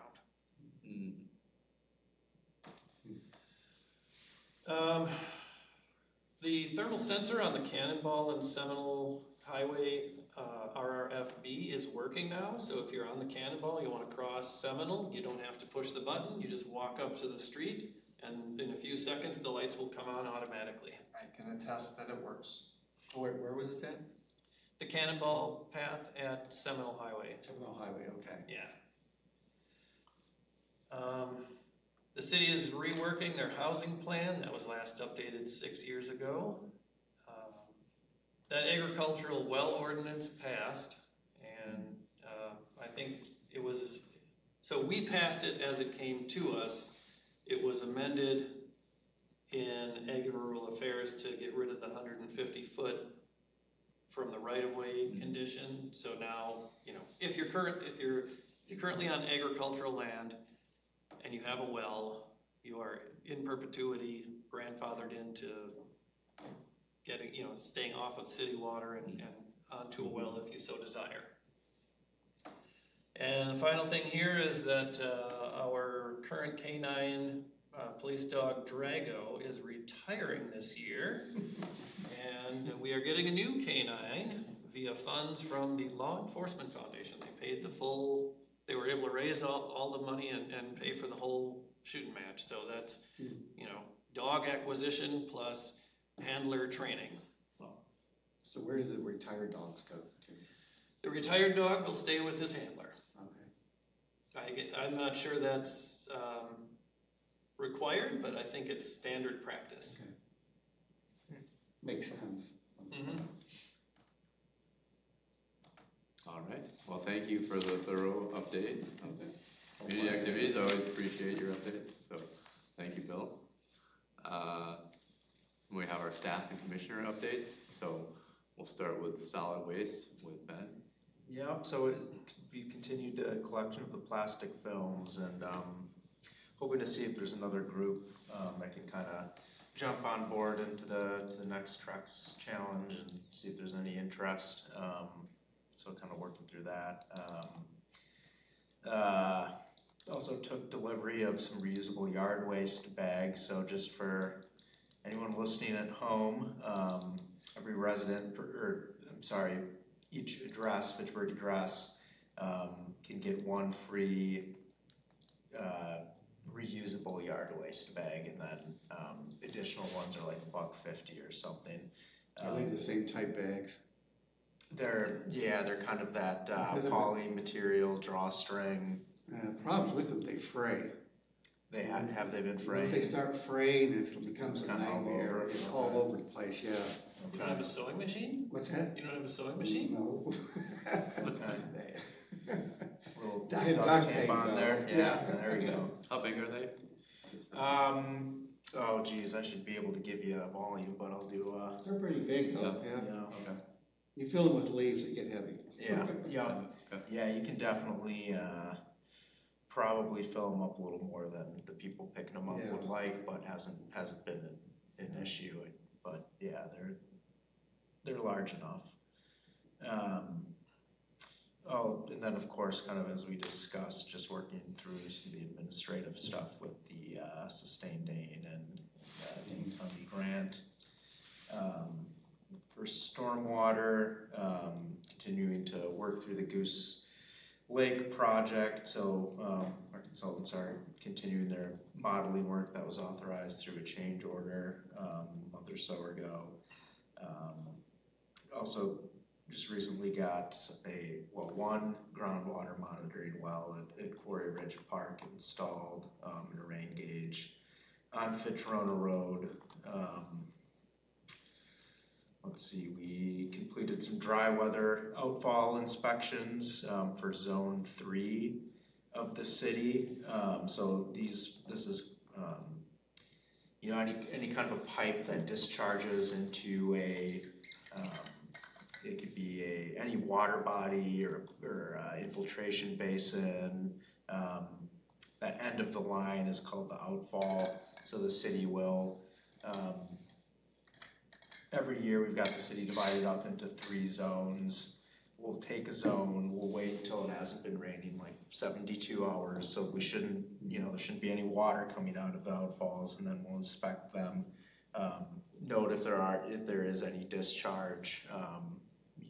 We would try to figure out where that was coming from. Didn't have that, any discharges this year, just kind of some of your typical maintenance issues with a little woody vegetation growing up around the concrete, or some clearing out leaves from any kind of a pipe gates. So just little stuff like that for the most part. Also got our annual inspections for almost all at this point of the city-owned and or maintained stormwater basins. So then, again, we're looking at condition of any outfalls into the pond or infiltration basin or whatever that BMP is, looking at the outlet structure, making sure there's no clogging, any repairs that need to be made to that, looking at the vegetation, looking at any kind of erosion issues of slopes, just general kind of observations like that as well. And then, as I mentioned, kind of looking at the vegetation is a part of that as well, particularly for the basins that we've got managed by some of our ecosystem services contractors. Does that include the one at Lacey and Seminole there? Yeah, that it's got some it's under contract for a couple more years. It doesn't look too bad for being seeded fairly recently with the natives, but certainly we'll need the overseeding each of the next 2 years for sure, especially kind of lower on the slopes there where it does look a little bit thin. So yeah. Do they put down in the seed mix, do they put in a grass mix that catches it, so it sort of holds? Yeah, so they put in a rye, Right, okay. and they did that the other year, so it didn't really come back as much this year. Now it's more so seeing the natives and some weeds, but it is a little bit thin in some spots for sure. So that'll be something that we'll continue to work on for the next 2 years that basin's under contract. And if we don't quite see the improvement that we would want over the next couple of years, then that's one that we'll continue to maintain under contract. Now, does a contract have performance metrics that they have to adhere to for that, or? Just kind of general visual, nothing statistic wise.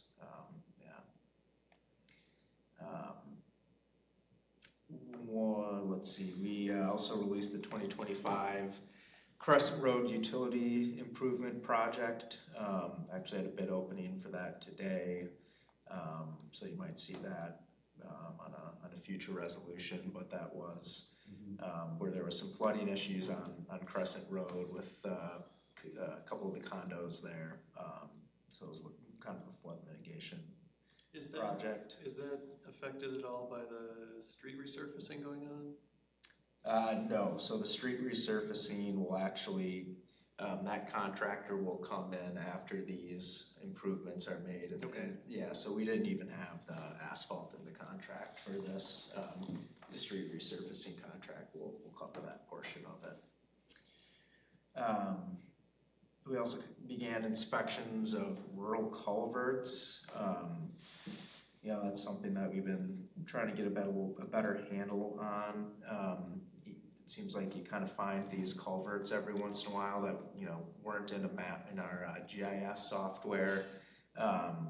So I think we're going to finally get them all in here this year. So taking measurements if it's something that we didn't have, noting the condition, and getting all that information into our GIS layer, just to help us out with our asset management.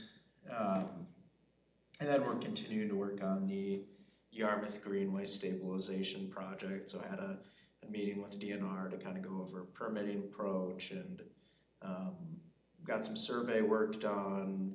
And at this point, really just kind of need to finalize the boundary of work. Just kind of got to get that firmed up, and then we'll start getting some drawings put together with that. And that is about it. Very good. Well, thank you. Phil, we'll pass it over to you for sustainability update. Okay, got a few items here. I know there was some discussion last month, I believe, about low-mo May. Of course, May is over, so that concluded for 2024 or 2025. We had about 40, I think it was 44 people registered for low-mo May this year. That is a lower number than we had the past 2 years, but we've got 120 total participants over the last 3 years, and I suspect a fair number of people were repeat participants without necessarily actively registering again. Certainly saw more than 40 lawns that looked like they were participating in low-mo May, quite a few more than that.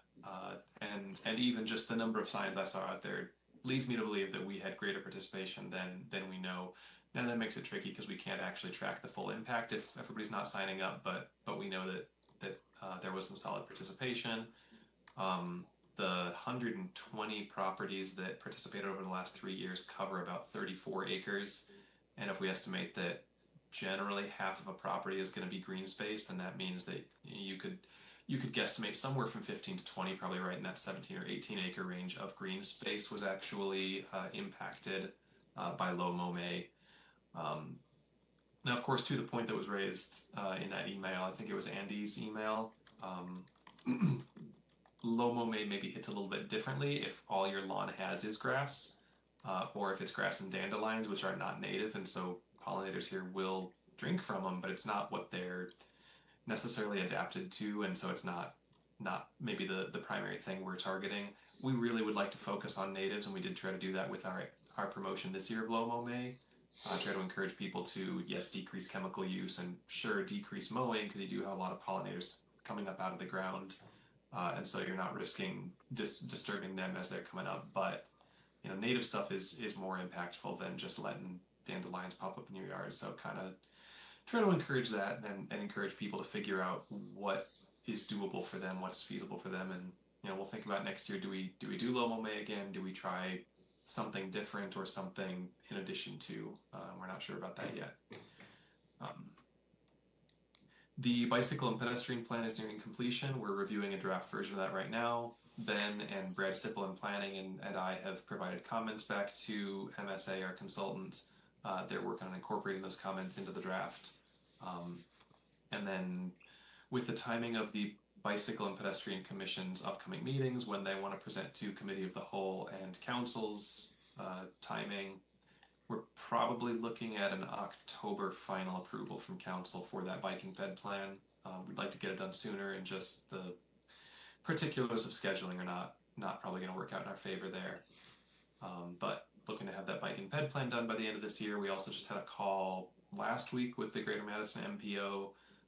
The MPO is working on an active transportation plan for the Greater Madison area.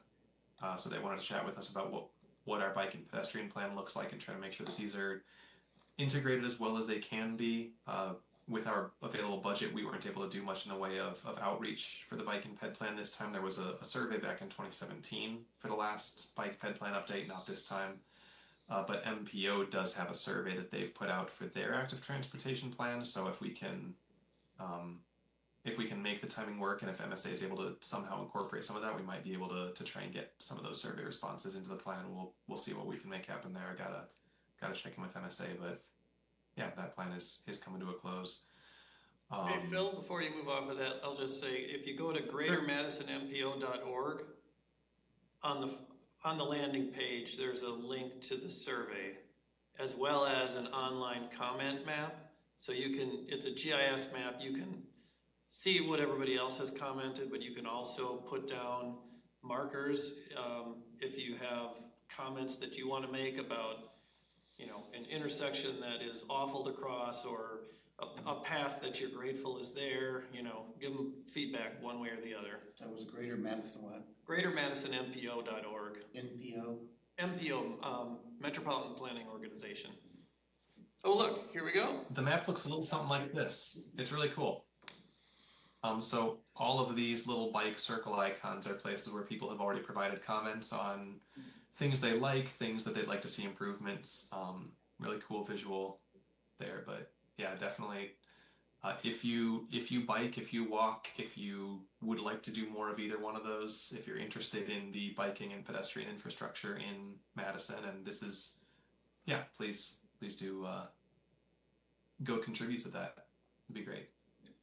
Even if it doesn't make it in our bike and ped plan. I did, just as an example, I asked for consideration of an overpass for the commuter trail over Midvale, because it's just a high conflict point. You know, so I went in and based on the bike week, where I actually met with people on that were asking for input. Oh, cool. So I went in and added input. It's a good spot. I'll have to add, you know, where you come out of that new Quarry Ridge development, if you take that bike path that comes right out of Fitchburg, and then like 50 or 60 yards away is the Quarry Ridge mountain bike parking area. There is no connection between that path and the Quarry Ridge mountain bike parking area. You have to get back on the road. It's like, why can't somebody just put a strip through there for the bikes? Yeah. I mean, the other day was a hassle because they were doing something on Fitchburg and had the traffic all the way backed up on both sides. Pretty sure that's part of the Fitchburg Road. They had penciled in a multi-use path on the east side of Fitchburg. Okay, I know that it was in the designs for a while. I think it was planned that it was in the design, but it wasn't going to be in the initial construction. Do you remember anything about that? Because you have, you know, otherwise you're right on the grass to stay off. I would, Yeah, I can check with Ross on that. The last I had heard, they were still planning on a multi-use path along the east side. But but you It can was put gonna that be- map and put a comment there then? You could, yes. Okay, I wanna do that. Yeah, and you can drop a bicycle icon, a pedestrian icon on a point, Yeah. or you can actually draw on the map Yeah. and attach a comment to whatever line you draw. So if you wanted to say, hey, I want a path from here to here, you could draw that line. Okay. Generally, I think Fitchburg is pretty good with the overpasses over PD and Mineral Fish Hatch. Point. Yeah, Yeah.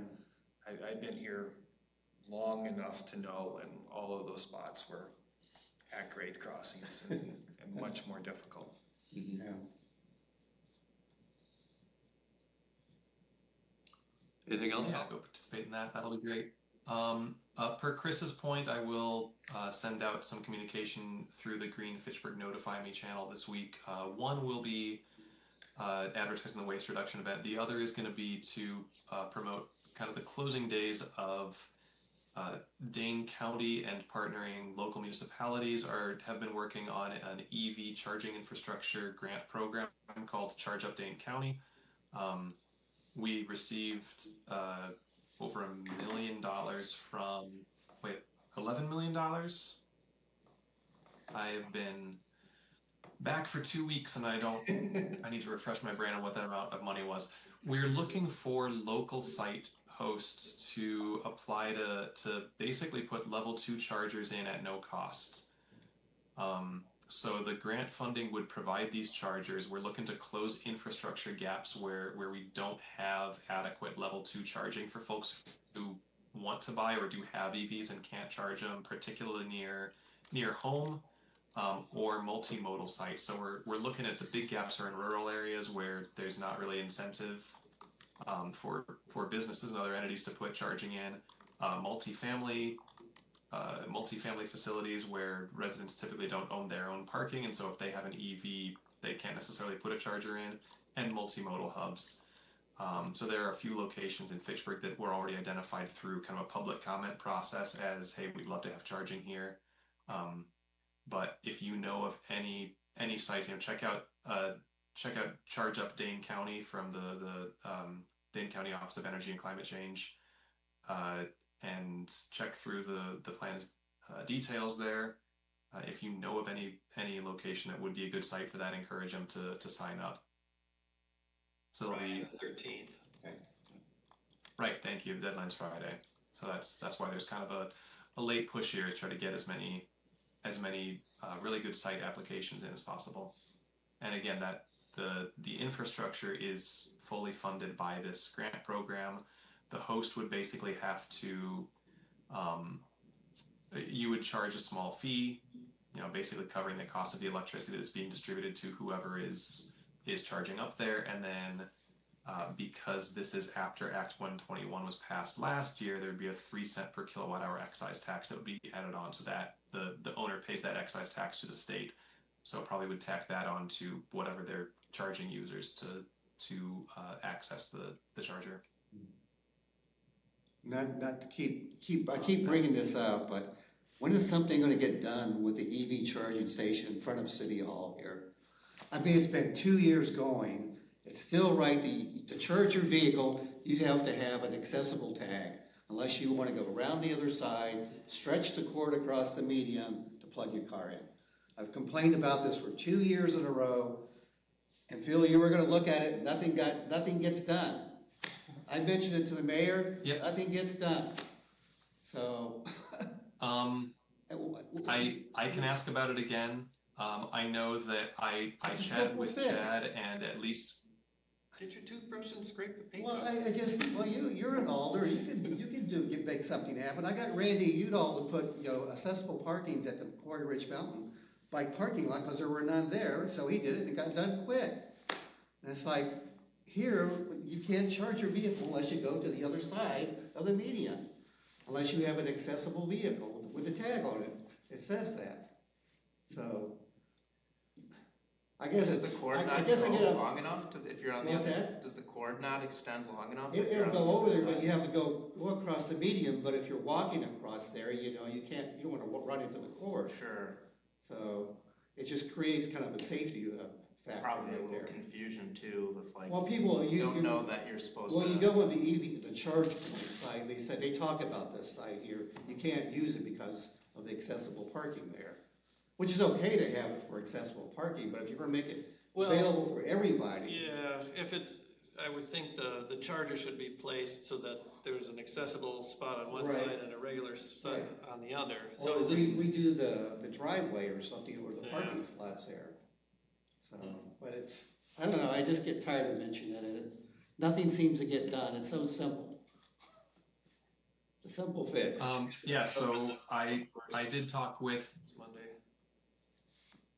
Go ahead. I talked with Chad about that. I think we're at a point that we're in agreement that so the complexity is, one, we can't move the chargers. They are where they are, and you know, we can go back to when they were installed in, what was it, 2012. I'm not sure why the decision was made to put them there. You don't want them to. We wanted to make sure they were accessible to the handicapped accessible parking. I don't know why that is the only spots that are nearby, but that decision can't be changed. We do have a spot over by the library, but what we also had to navigate was that is kind of prime parking for community center events, and the community center didn't want to have those spots restricted to only EVs, and then anybody else who's attending, especially because a lot of attendees for those events do tend to be older. You don't want to tell them, well, you can't take these spots closer to the building. So I think we can get signs there that say something along the lines of EV charging or EV parking preferred. So other folks can still park there, but at least kind of try to get people to self-police and think about, do I need to park here right now, or can I leave the spot available for someone who needs to charge? And then now it's just about figuring out what language we're going to use and when can we get it scheduled. All right, well, I'm not gonna hold my breath. Thanks, Phil. Thanks, Phil. All right, anything else? Phil? That's all. All right. Any other activities being monitored by other commissioners? Want to mention? I should give you a little mini, what I did on my summer vacation report. Last month, I toured Madison's first passive house multifamily building. So, if you're not familiar with passive house, it's a specification for energy efficiency of buildings, and basically says you can't have more than your building shouldn't require more than 15 kilowatt hours per occupied meter squared for heating and cooling in a given year, which is about 1/6-ish of what is typical in Wisconsin. You also, there's a lot of air sealing involved, and like, so the walls are R40, the ceiling, the roof is like R90, and then they go around and they put tape over all of the seams to make this like super airtight. And then it's all mechanically ventilated. It's got an energy recovery ventilator, so air comes in from the outside, and it doesn't actually physically touch the air that's exiting, but you know, there's a heat exchange process as well as some humidity control in there as well. And so it results in, you know, utility bills that are probably about 1/3 of what is typical. And also, because it's sealed so well and mechanically ventilated, the air quality inside is second to none. So if you have allergies or something, you would definitely you would prefer to live in a passive house. What about the materials they put in the house, like carpets and things like that might have toxic components to it? Yeah, You're not getting that aeration you need in there. Well, you are though. So, You're getting, I mean, there's a continuous supply of air coming in and going out. Okay. So, but it's just, instead of going through all the cracks and everything, it's going through the mechanical ventilator. okay. And I guess I think there's 34 units there, something like that, and there's no gas hookup to the whole building. So hot water is also done with heat pumps. And the way they did this was kind of interesting. It's all air source heat pumps. It's not geothermal, it's not ground source heat pumps. They put the heat pumps in the underground parking. So they're essentially banking on the thermal mass of the concrete floor to kind of even out the, not expose the air source heat pumps to the extreme cold of winter and the extreme heat of summer. So we'll see how that goes. But it was, yes, that's it. 252 Dunning. Oh, okay, cool. Yeah, I've toured it too. Okay. What's the square footage typically of the house? How big is it inside? Well, it's an apartment building, so Okay. 34 units, and I don't remember the distribution of sizes. I'm probably pretty typical, 800 to 1,500 square feet, I would imagine. 700 to. Okay, so it's not very big. 1 or 2 bedrooms, yeah. Studios, 1 and 2 bedrooms. Okay. They do have some solar on the roof as well, but Wisconsin law makes it almost impossible to use that for the actual tenants. So like the solar can be used for common spaces and that sort of thing. Yeah, the domestic hot water is also preheated by the heat pumps. Right. That's cool. So there's electric water heaters in for each? Correct. Correct. Yeah, and it's a series of tanks in there, so that and because it's an apartment building, the whole thing circulates. So it comes into the first one. What comes into the first one is whatever has circulated throughout the building and wasn't used, and that's at like 100 and some degrees. I think it's 108-ish or something. That's what kicks it up there. And then there's a couple of heat pumps, and each one kicks it up a few degrees before it goes into the next tank. Cool. And they said it cost them something like 7 to 9% more than what Wisconsin code would require of a building. So it's, there is a premium involved, but Wisconsin has pretty lax building codes right now. I mean, we're still working off of like 2009 IBC or something. It's not great, But, you're also going to wind up saving, I don't know, $100 a month on your utility bills.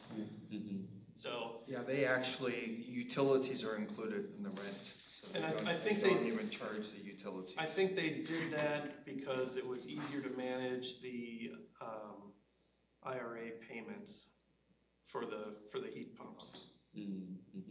But, I mean, this is because you're not going to be using nearly as much, it's not as big a deal for the owner of the building to foot that bill. Cover that, yeah.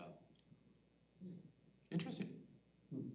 Yeah, I think they estimate the average utility bill to be less than $100 I think it was like per unit. $40 a month or something. Yeah, I bet it's closer to 40 or 50. Yeah. Huh. Really cool. Anybody have anything else? Yeah, I just sent it around, but if anybody's interested, I'm giving a quote-unquote coffee break or a webinar for SVL on Wednesday at 10 o'clock on geothermal exchange.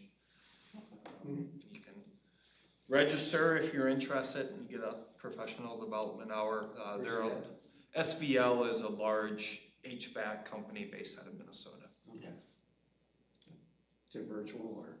It's virtual, yes. So webinar. Very good. Don't have any other announcements, so I think we're ready to adjourn at 8:49. Good Great job, Ryan. Yeah, good job.